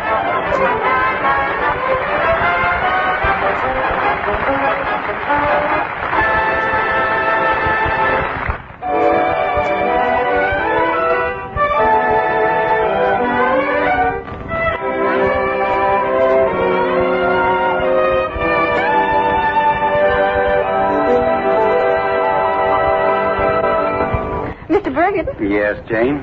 You must have an awful time with Charlie. Yes, I do. I'll never believe anything he tells me after what he did to Mr. Goodwin. Well, he does enjoy his little pranks. Of course. But you can't help but like him, though, because he has such a wonderful sense of humor, hasn't he? Yes. I guess he does take after me a little. Oh, he's very fortunate to have you, Mr. Bergen. Why do you say that, Jane? Well, you elderly men are so interesting. Yeah. Miss Powell, aren't you going to sing for us today? Yes.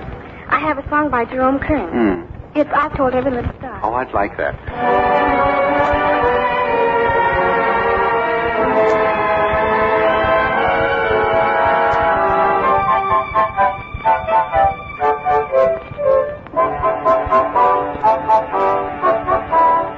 I told every little star just how sweet I think you are. Why haven't I told you? I told ripples in the brook, made my heart an open book. Why haven't I told you? Friends ask me, am I in love? Always answer, might as well confess.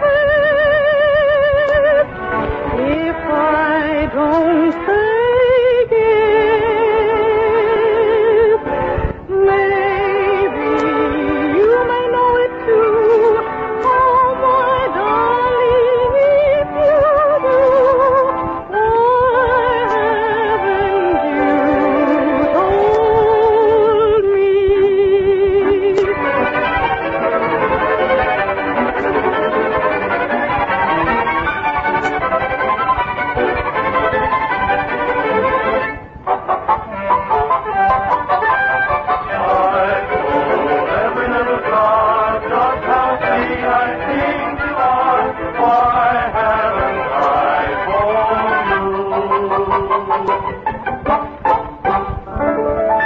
Friends ask me, am I in love?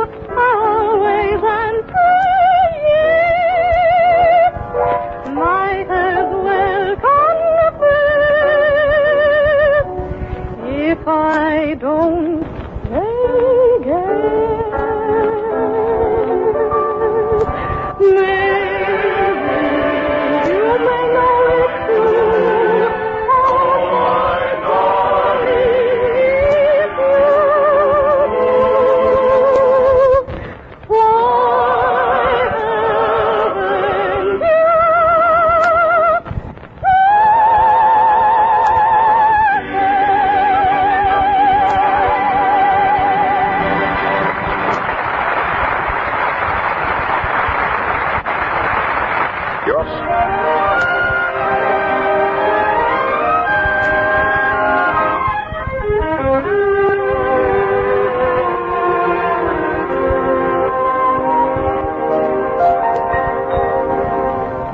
Ladies and gentlemen, this is your obedient servant, Orson Welles.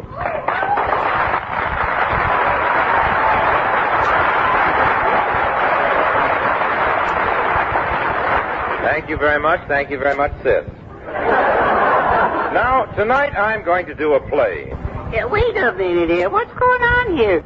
Whose show is this? Well, let us go over here. Orson, why didn't you wait and let me give you a proper introduction? Please, Edgar, an introduction would be superfluous. Now, wait a minute now. Do not be impatient, little fellow.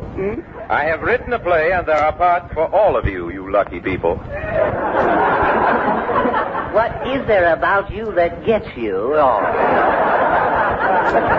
Charlie, Orson Welles, in my opinion, is one of the most colorful men in the theater today. That's my opinion. Thank you, Edgar. How would you like my opinion of Orson Welles? Be careful, sir. You're speaking of the man I love.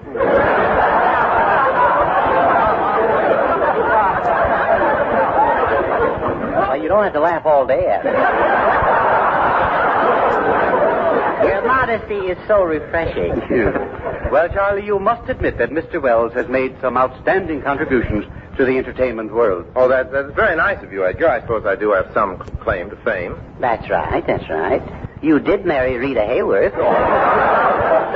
Charlie, I think we should let Orson Welles tell us about the play he's written. I don't like it. Oh, that's fine. But, Charlie, I've written it especially for you. Oh, then you have a hit on your hands. Give us a thumb-nose description of it.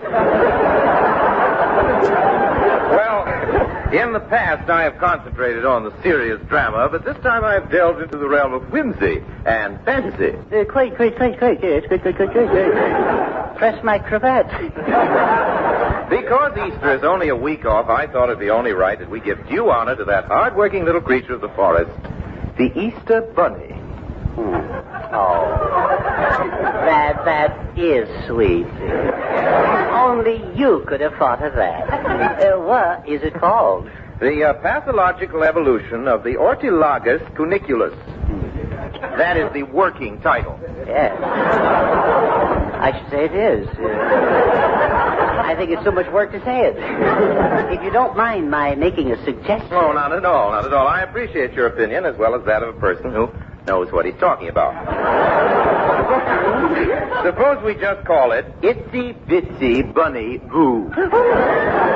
You ruffian. The whole play centers around the Easter Bunny, which is the leading role. Who plays the leading role? Oh, you fool, you.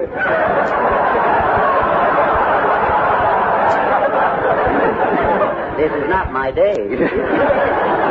Well, what do I play if I may ask? You play the part of a very wise old owl to whom all the animals come with their problems. Oh, I get it. Sort of a Mr. Anthony with feathers, huh? Are we ready? Places, everybody. Music. Curtain.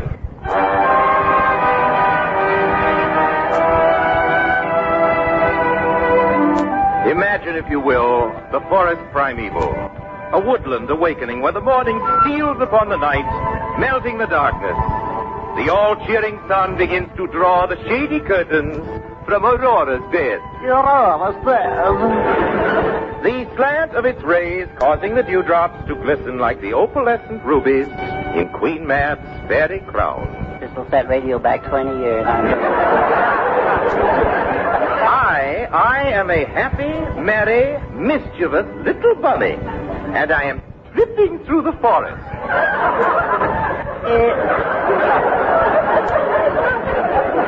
What's your name? Hopalong Castor? Quiet. Here I come. Lippity-lip, lippity-lip, lippity-lip. Ouch! It's a heck of a place to leave a bear trap. Well, it's always this way on opening night. Please go on. Ah, yes. At last I approached the ancient oak tree wherein dwells the wise old owl. Who is there? It is I, Orson Bunny. Would you help a poor rabbit in trouble? Oh, certainly. What kind of trouble would you like to get into? Oh, great wise one, have pity on me. You see before you a creature bowed in spirit and saddled with the weight of an unending sorrow. Well, what's eating you, kid? They tell me, old owl, that you are the wise one. You know all. Oh, that is true. I explore the infinite, unscrew the inscrutable. What's your problem? Well, I have a terrific problem. I'm a rabbit. Next week is Easter, and I have the egg concession for the White House lawn.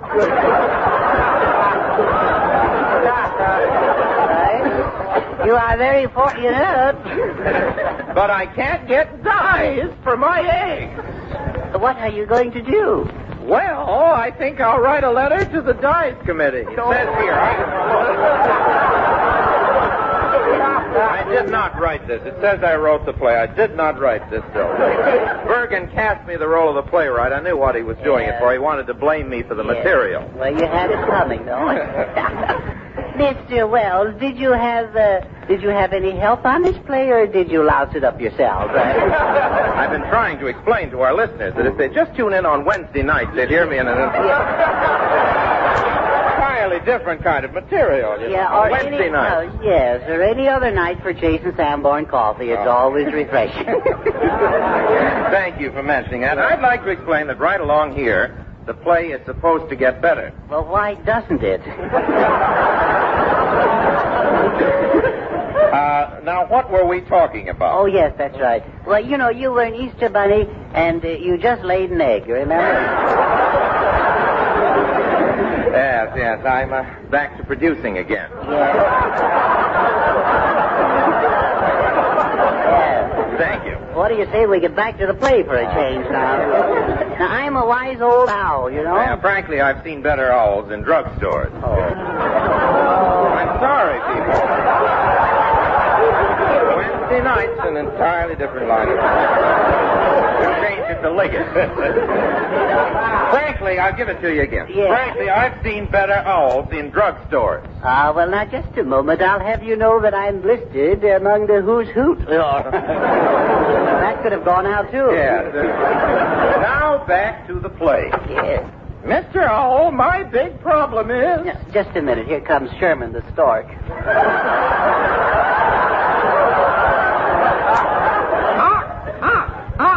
And all that sort of thing, don't you know? Now, that's acting, Norton. That is acting. Tell me, Mr. Stork, do you still believe in you, Stork? Yes, I'm so gullible. You're the funniest looking stork I ever saw. Aren't you a little bow-legged? Well, yes. I used to work for Papa Dion, you know. No names, please. Oh, I'm sorry. Now, come, Stork. What's your problem? Problem? Just look at these bruises on my fuselage. Oh, you poor bird. How did you get them? Oh, that Bing Crosby's always throwing stones at me. Now, will you get out of here and quit wasting my time? Now to get back to my problem. Precisely. I've always had hard luck. Well, Mr. Bunny, why don't you carry a rabbit's foot in your pocket? I tried it, but I just couldn't walk on 3 legs. Yee-hoo. My advice to you would be... Interruptions. Come in. Excuse me, fellas. Who are you? I'm a skunk. I know Goodwin, but who are you in the play?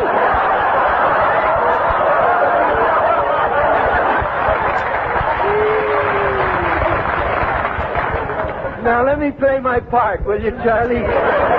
No, really, fellas, I'm a skunk. My name is Eureka. You certainly do.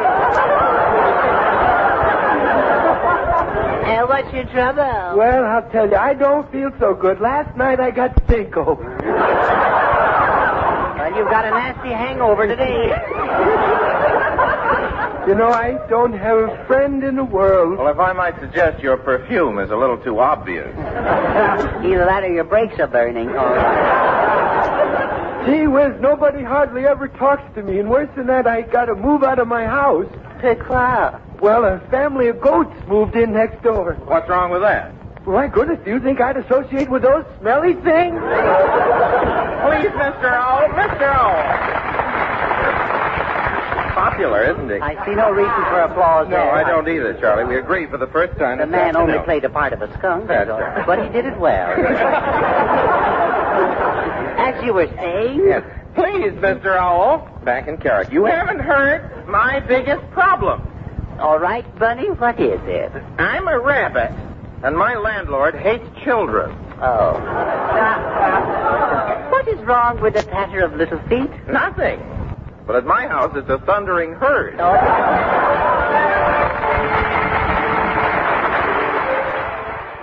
81 years ago, April 22nd, 1944, Charlie McCarthy here on Classic Radio Theater with Wyatt Cox. Let's see. Remind you to visit our webpage at classicradio.stream. That's classicradio.stream. Coming up next, George and Gracie.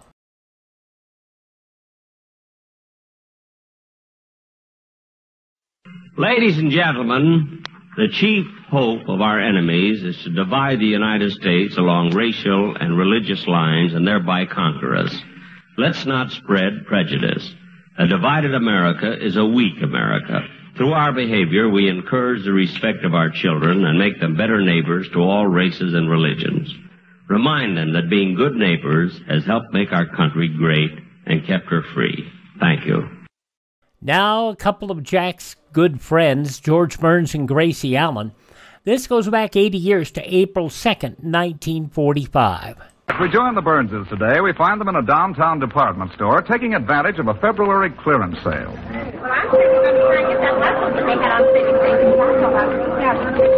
Oh, these clearance sales are wonderful places to save money, George. Yeah, I guess so. What do you need? Oh, just little odds and ends. Do you want to get some things for me while I look at bath towels? Sure. All right. Here's a pencil. Make a list. Okay. A sink strainer. Sink strainer. Paring knife. Paring knife. Pot holders. Pot holders. Floor wax. Floor wax. Mink coat. Mint coat. Potato masher. Wait a minute. Dish rag. Wait a minute. Paper towel. Hold it. How did a mink coat get in there? Oh, you noticed it, huh? I noticed it. Oh, well, I thought if I buried it in the middle of the list, you might buy it before you realized it. Forget it, huh? Forget it, Well, is it all right if I get an old beat-up second-hand mink coat? A second-hand mink coat? Yeah. I'll be about the 15th to wear it. Who wore it before? 14 minks.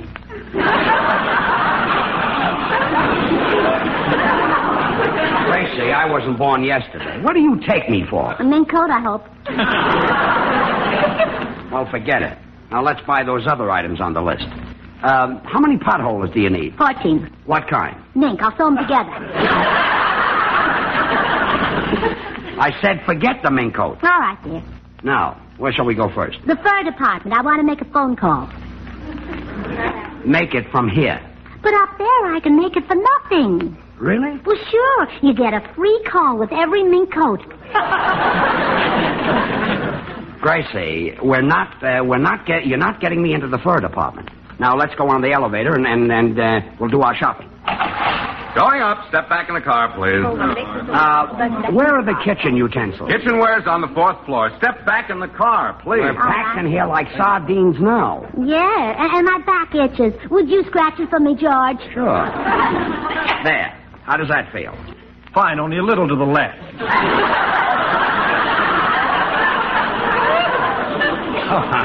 I'm sorry, I got the wrong back. There. How is that? Fresh. Again, I missed. George, my back still itches. I'll try once more. Oh, that feels wonderful. Thank you. You're welcome, lady.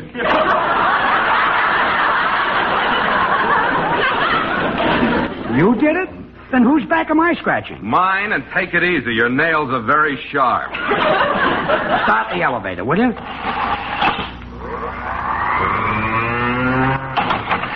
Second floor, ladies' shoes, hats, gloves, and dresses. Going up. Third floor, ladies' fur coats. Oh, I think I'm going to faint. Quick, George. Take me off the elevator. Faint on the next floor. That's kitchenware. Oh, I'm passing out. No, you're not. Just staying right here. Sir, your wife has fainted. You mind your own business. Are you just going to stand there with an unconscious wife? Why not? I've been doing it for 14 years. You carry her off this elevator or they'll be carrying you off. Okay. Try a piggyback. Never mind. I got her now. One side, folks. My goodness, what's happened? This lady fainted. Oh, where am I? You're in the fur department. Shall I throw some water on you? No, just throw a mink coat on me. Okay, Gracie, you tricked me into the fur department, but you're still not getting a fur coat. You're just in time to see our fashion show. The models will parade by here in all our latest fur creations. We're not interested. We're just leaving. And then they remove the furs and model dresses. Sorry, we're in an awful hurry. And then they remove the dresses and model lingerie. I guess we can stay a few minutes. Have them hurry with the fur show. Here comes the first model. This is lovely Siberia Kolinsky. How do you do, Miss Kolinsky? Kolinsky is the name of the fur. Oh. However, if you're the friendly type, the second model is Gloria Perkins. Oh, that Perkins fur is lovely. Perkins is the name of the model. Oh. Now, this next one is Broadtail. That's nice fur. And here's a perfectly divine number. Note the full sleeves at extreme length. It took 12 beavers to make this coat. Really? How long did it take them? The beavers contributed their skins. Well, it's beautiful. Oh, and it feels so soft. Gracie, get your hands off the coat. Oh, I just want to stroke it, George. I won't hurt it, George. I just want to Take stroke it easy, George. Lenny. Take it easy. You know, this is awfully pretty. Maybe I was hasty about not getting you a fur coat. How much is this coat, miss? Only $4,300. Miss, you know that water you were going to throw on me? Yes? Well, you better throw it on my husband. He's fainted.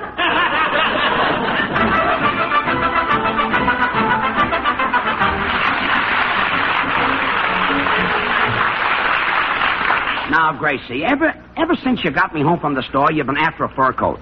The answer is still no. No. Now you're turning on the tears, huh? Suppose I'm a brute. Suppose I treat you like a dog. No, you don't. Of course not. The dog has a fur coat. Oh, stop. Everyone has a fur coat but me. Cats have fur. Rabbits have fur. Even you have 3 hairs on your chest. Gracie, if you Think don't... of my help. Buy me a fur coat so I won't have to go around shivering in the snow. Doesn't snow in Los Angeles. Then buy me a fur coat and a ticket to New York. I refuse to discuss it any further. Well, I read in the paper about a woman who caught pneumonia just because she didn't have a fur coat.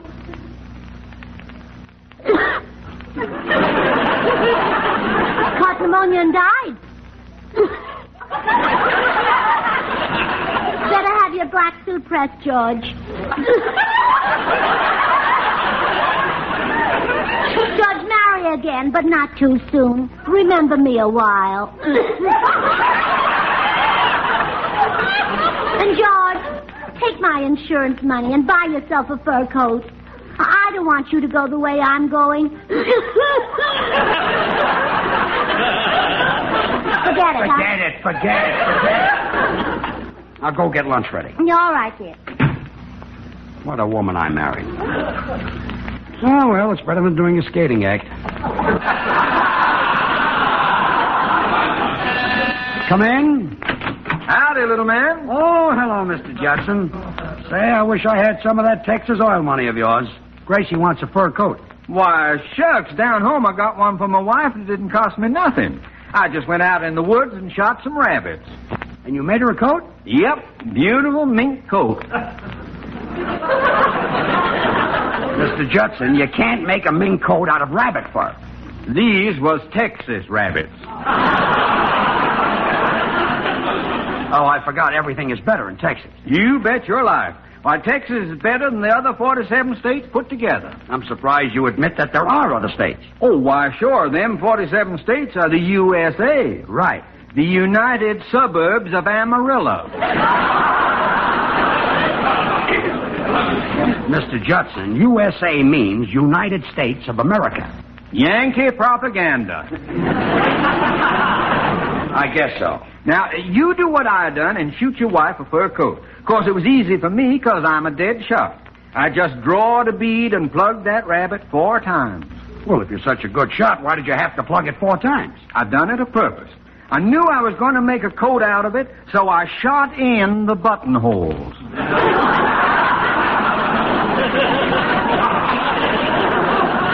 Now, take it easy. Why, man, where I come from, that's just ordinary shooting. We got fellas in Texas can shoot the yolk out of an egg without touching the white. Mr. Judson. That's why they sent all the soldiers down there to be trained. During the war, that state was just full of happy sacks. Happy sacks? Don't you mean sad sacks? In Texas? Oh, they're happy in Texas.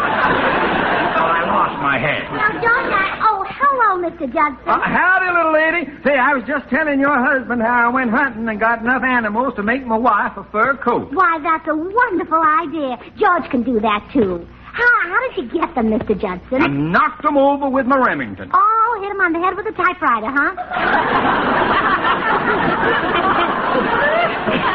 Hit him on the head with it.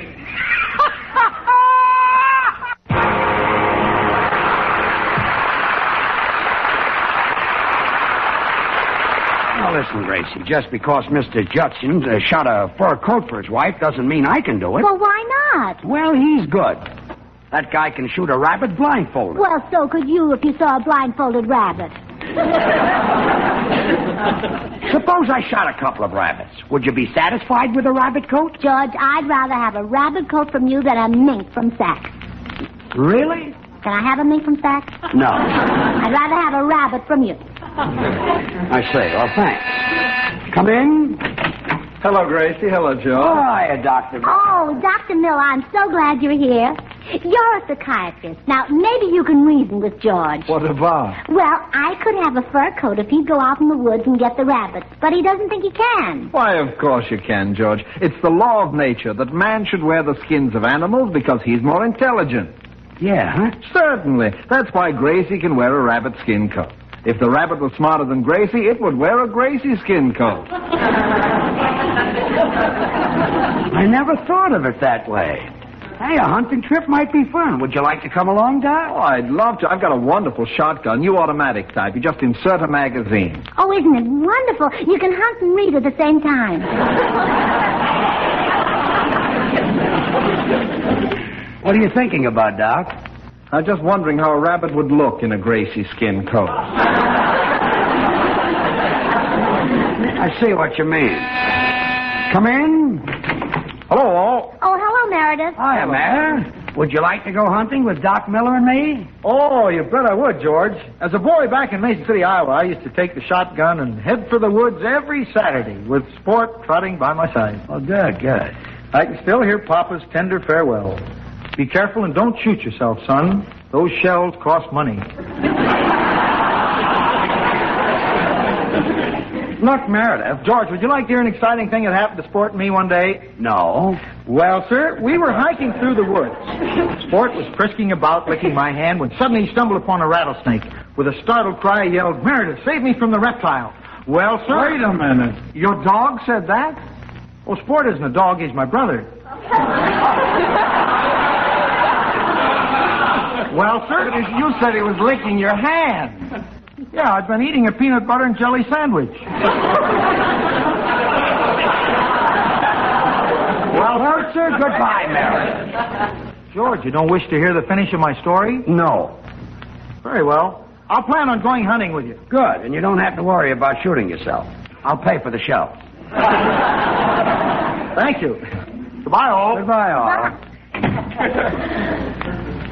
What are you thinking about, Doc? There goes another skin for the rabbits. Yeah, that puts them 2 up on us. Well, perhaps we can even the score on this hunting trip, huh? Well, why don't you invite Mr. Judson and Bill Goodwin to go along? Oh, good idea. I'll bet that Judson's a crack shot. Oh, not as good as George. I remember the time George went hunting with a bird dog, a pointer, and a setter at his heels, and a big sack over his shoulder to carry the game in. He only fired 3 shots, but when he got home, that sack was full. What was in it? Bird dog, a pointer, and a setter. I can't understand how that happened. I've got eyes like a hawk. Why, I'll bet I could take a gun and put a bullet right in the middle of that mouse hole. What mouse hole? Right there in the corner. That's the fireplace. Well, Doc, my car is at the garage being tuned up. While I go after it, you call the other fellas.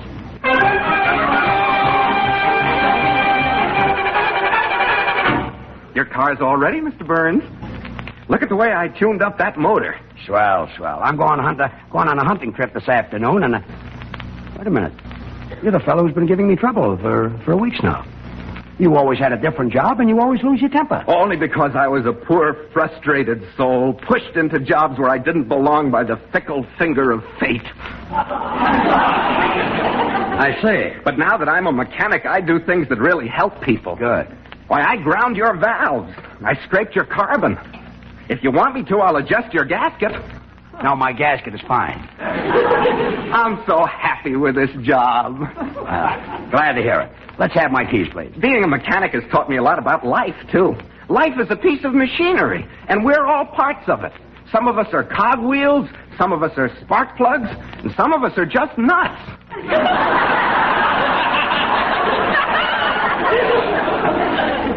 That you are. I'm so happy with this job.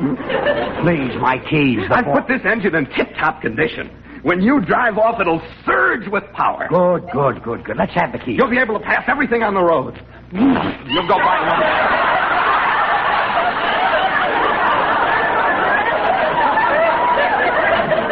You'll go by another. Okay. Right by everything. Now give me the keys. I'm so happy with this job. I can see you now zooming along faster and faster. 50, 60, 70, 80, 90. Wait a minute. Driving that fast is very dangerous. I won't drive fast. Give me the keys. I'll drive fast. You might lose control. You'll skid. You'll go off the road. I'll go 5 miles an hour. The keys, please. You'll crash into a tree and be thrown out of the car. You'll land on your head and get a concussion. I'll ride a bicycle. The keys.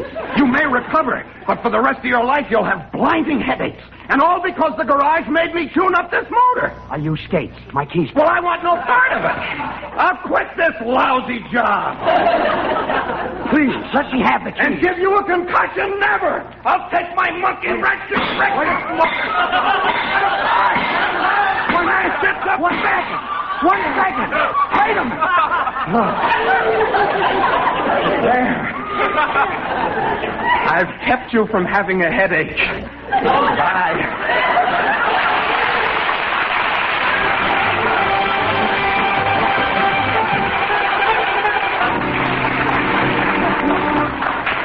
Oh, now, George, calm down. Bill says we can take his car on the hunting trip. Sure, you can take mine, George. I do lots of hunting in my car. Where do you hunt, Bill? Up and down Hollywood Boulevard. There's no wildlife on Hollywood Boulevard. Oh, silly girl. This is a different kind of hunting we're going to do, Bill. So, for once, get your mind off women. Well, okay, George. From now on, I'll concentrate on Mother Nature and the trees and the flowers. Good. Are you an outdoor lover, Bill? Oh, yeah. Not bad indoors, either.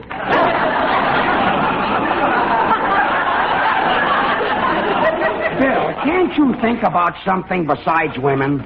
Think about animals. All right, George. I'll think about those soft little creatures running around in Griffith Park and...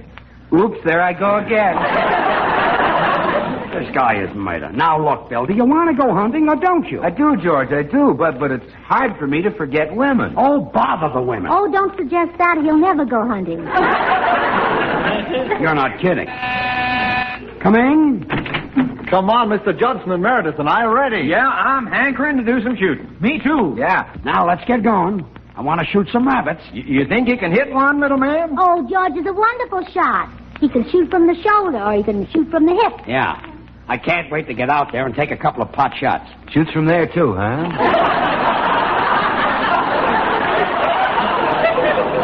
Let's go.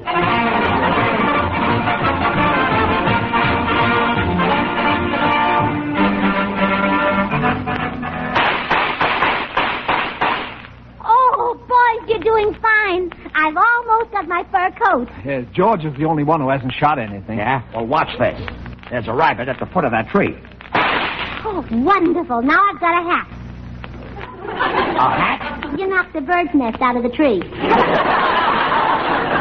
Let's move on to another spot. Well, you'll soon have your coat, Gracie. I've got 5 rabbits. How many you got, Doc? 7. Meredith? 9. Judson? 12. George? Oh, shut up. Gracie, George is becoming more and more depressed about his poor marksmanship, but I think I've got a plan to restore his self-confidence. Oh, what is it, Doctor? Well, you take the rabbits that the rest of us have shot and go around behind that big rock. Now, we'll tell George that there are rabbits on top of it, and every time you hear him shoot, toss one over the rock. Oh, and he'll think he killed it. Exactly. I'll tip off the others and we'll get started.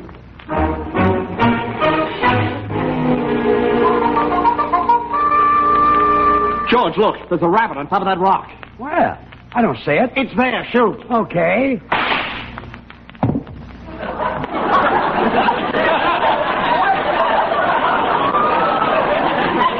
Well, I'll be darned. I hit it. It fell right at my feet. Hey, there's another on the rock, George. I don't see it. Go ahead, shoot. Okay.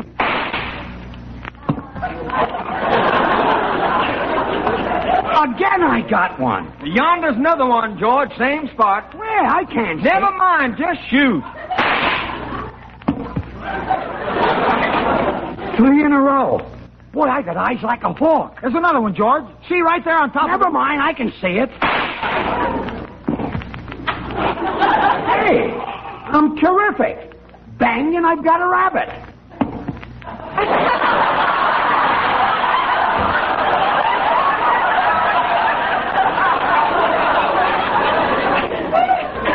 Another one? But I didn't even shoot. I just said bang. Well, I'll be hanged. Wait a minute. There's something phony going on here. Bang, bang. I thought so. Who's behind that rock? Nobody but us rabbits.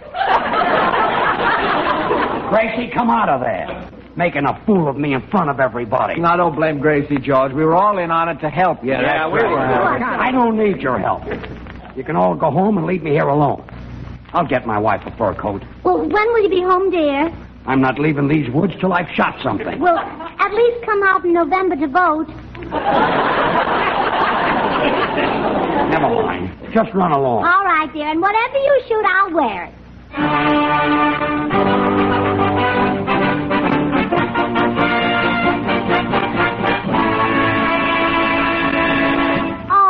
George, I knew you could do it. I'm so proud of you. Are you really happy with what I shot? Oh, you bet I am, darling. I'll be the only woman in town with a cowskin coat.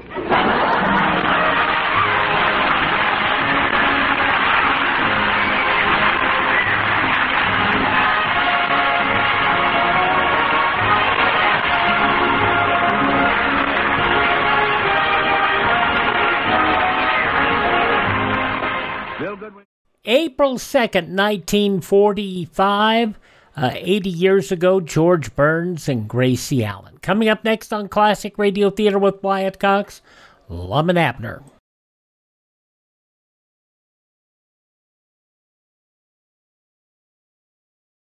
Whenever you drive the car, there is always an unseen, unwelcome passenger with you. That passenger is danger. The danger of a traffic accident. Unfortunately, every person seems to have the absurd notion that he bears a charmed life, that no traffic accident can happen to him.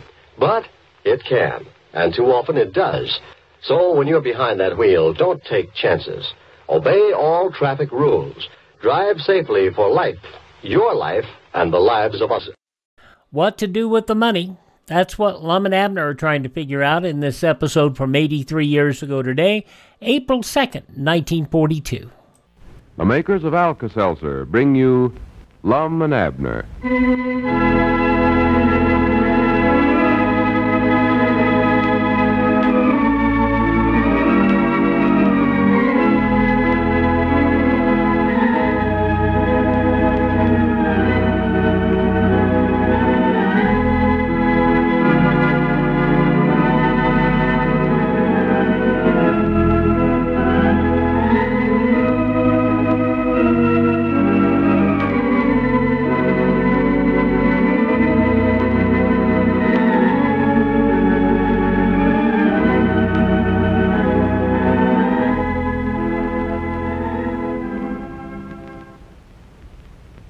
All of you folks know that when you hear that familiar theme, it's time for another visit with Lum and Abner. And when you hear me come on the air, you expect me to say a few words about Alka-Seltzer. Well, this time, instead of just telling you about Alka-Seltzer, I'm also going to demonstrate right before your very ears how easy it can be for you to get quick relief for a touch of acid indigestion, for sour upset stomach and minor stomach upsets, the modern Alka-Seltzer way. First, I take an Alka-Seltzer tablet or two and drop them into a glass of water like this. Listen to it fizz. And there you have it, friends, a glass of friendly, dependable Alka-Seltzer. You know, I just wish I could show you how pleasant tasting Alka-Seltzer is, too, and how fast it acts. And I'm afraid you'll have to discover these things for yourself. So be wise, and the next time you want real relief for a touch of acid indigestion, alkalize with Alka-Seltzer and feel better fast. Remember, you can get Alka-Seltzer either by the package or by the glass at the soda fountain. And now, let's see what's going on down in Pine Ridge. Well, peace and quiet has once more settled over Pine Ridge. Diogenes Smith's confession cleared both Lum and Cedric of all charges in the counterfeiting case, and the Jot 'em Down store is clear of its mortgage. The only problem the old fellows have to face now is how to spend the $10,000 Diogenes left in their care in such a way as to benefit the whole town. As we look in on the little community today, we find Lum and Abner in the Jot 'em Down store and library discussing this matter. Listen. I tell you, Lum, how about taking that $10,000 and spending it to get the paved road put clean through town? That'd do a heap of good for Pine Ridge. Yeah, but I don't believe that was the sort of thing Diogenes had in mind when he left that money for the community, though, Abner. What, huh? No, I think he'd rather we'd use it in some way to make everybody a better citizen. Huh? More education and culture and all such as that. Culture? Yeah, something that'll raise the folks up. Elevate them. Oh, I see, yeah. But, Lum, I don't know where in the world we'd put one of them. Put one of what? An elevator. You know as well as I do there ain't a building in town tall enough to need one of them. Well, who said there was? You can't just put up an elevator without having no building to go around it, Lum. The folks could get on all right and start riding up, but they wouldn't have no place to get off. No, I don't believe that's a good idea. Well, of course it ain't. I never said it was. Of course, now, if you got your heart set on an elevator, why, we might get a little short one and just run it up to the upstairs over the lodge hall. Abner, I ain't got my heart set on no elevator. Ain't much upstairs for anybody to see after they get up there, but I'll admit an elevator'd make an awful good impression on visitors from small towns that was here. What I meant was that maybe we ought to put up some big historical or educational building, like, say, a museum, maybe an art museum. Oh, and then put the elevator in there, huh? Oh, for goodness sakes, course not. We ain't going to put the elevator no place. Well, Lum, as long as we're getting one, we might as well use it. If you just get rusty sitting around outside, there's a lot of iron on one of them things.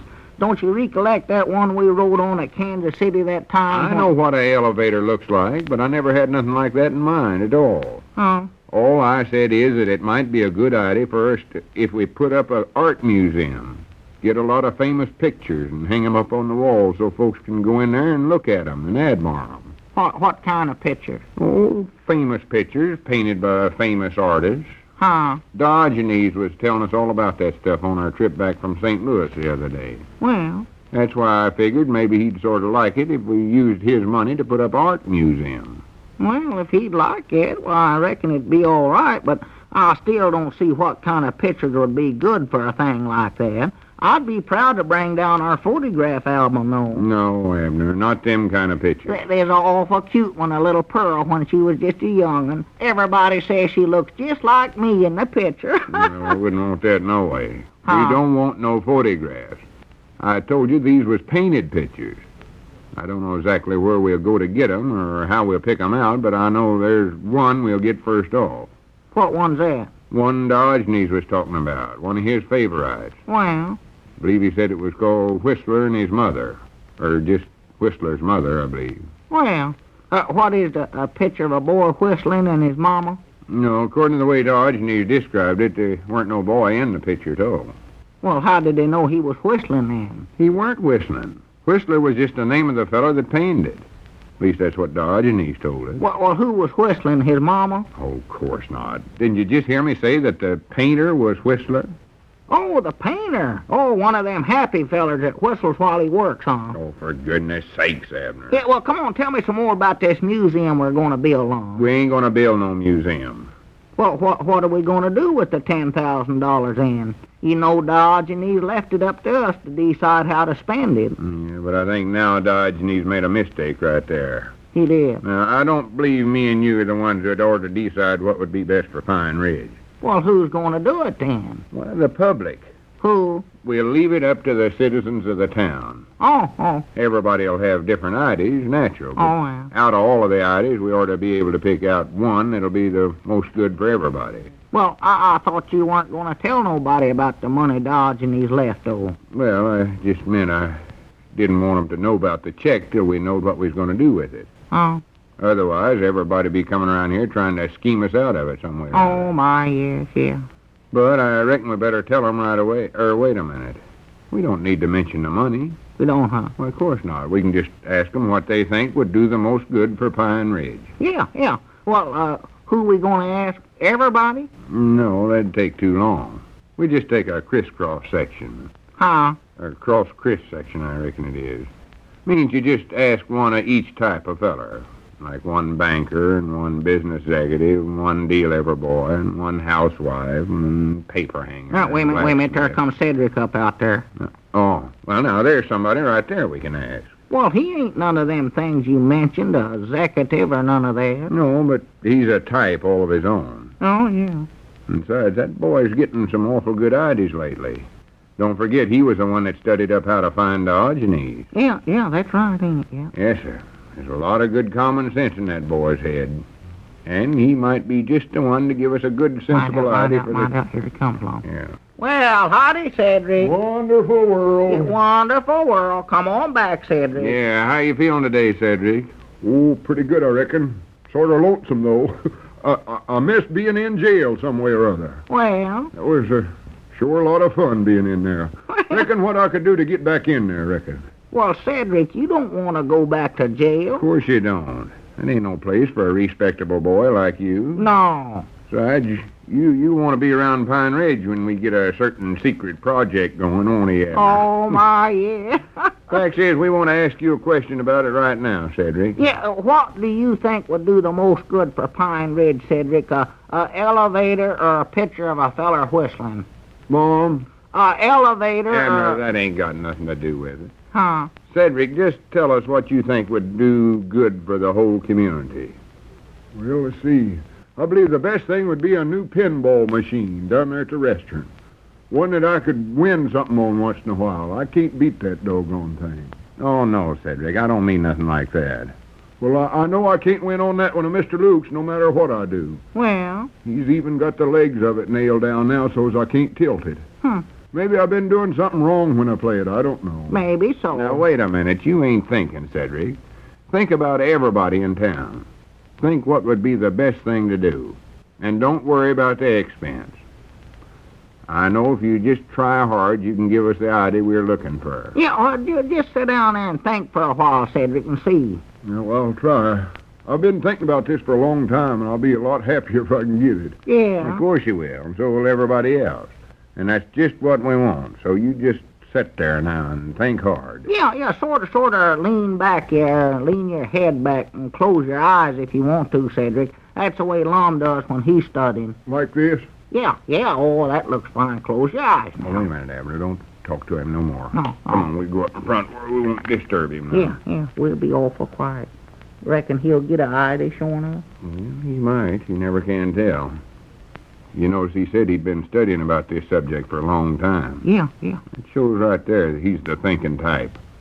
Sort of a dreamer, maybe. Yeah. Well, if he don't get an idea, well, who we going to ask them? Well, we're going to ask a lot of other folks whether he gets it or not. Where, huh? Well, sure. That way we can compare them and pick out the best of them. Yeah, well, how about asking Grandpappy Spears? You said you wanted different types, and he's a different type than I ever knowed before. Yeah, that's a good idea, Abner. Get the old folks slant on this. Sure. Yeah, I'll ring him up right away. That's a good idea. Are you thinking, Cedric? Yes, Mama. I think I'm thinking. Well, that's good. Just keep going. That's our time. Hello. That you, Grandpap? Well, this is Lum. Yeah. Oh, tolerably. Yeah. Say, Grandpap, I want to ask you, imaginary question. Yeah, well, if you had $10,000, how would you spend it to do the most good for Pine Ridge? You get a bunch of checkers more like that. Well, no, Grandpap, you can't do that. You can't retire on it. No, you got to spend this money. Well, no, I know you ain't no spendthrift, but... No, but listen, Grandpap. Well, but listen. Well, wait a minute. No, I ain't trying to tell you how to run your affairs. Well, all right, you keep your nose out of my business, too. Well, that suits me fine. Goodbye. Huh? Oh, yeah. Wonderful world. Granny, how do you like that? What'd he want to do, just take the money and retire on it? Yeah. Said he weren't going to throw all his money away. I'd knowed better than to ask him in the first place. Yeah. Well, who we going to ask next? Squire Skimp, maybe? No, I don't much want to ask Squire. Don't want him to even suspicion we got that check from Diogenes. Oh, no, that's right. Well, let's see. How about asking... Hey, Mr. Long. Mr. Abner, I think I got it. Have you sure enough, Cedric? Granny's, I knowed he'd get it. There's a thinker, that boy. Good for you, Cedric. What is it? I don't know why I never thought of this before. Well, we never asked you before. What's your idea, Cedric? Well, I know exactly what to do now, and I think it'll work, too. Well, come on, tell us. What is it? Well, from now on, I ain't going to pull the handle on that pinball machine back so far. I can see now I've been shooting them too hard. For goodness sake. Well, we hardly expected Cedric would say that now, did we? And speaking of the unexpected, have you ever noticed that headaches often come along to plague us when they're the least expected and certainly the most unwelcome? Well, say your discomfort can be eased up in a hurry if you have a package of Alka-Seltzer tablets handy. Or when you take Alka-Seltzer for headaches, you'll feel better fast. Now, Alka-Seltzer works fast because the analgesic pain reliever which it contains is in complete solution when you drink it and ready to go to work. So, be wise, and the next time a headache makes your life miserable, call Alka-Seltzer to the rescue. Take it also for fast relief in acid indigestion, muscular aches and pains, and in cold distress, too. You can get Alka-Seltzer at all drugstores, by the package and also by the glass at the soda fountain.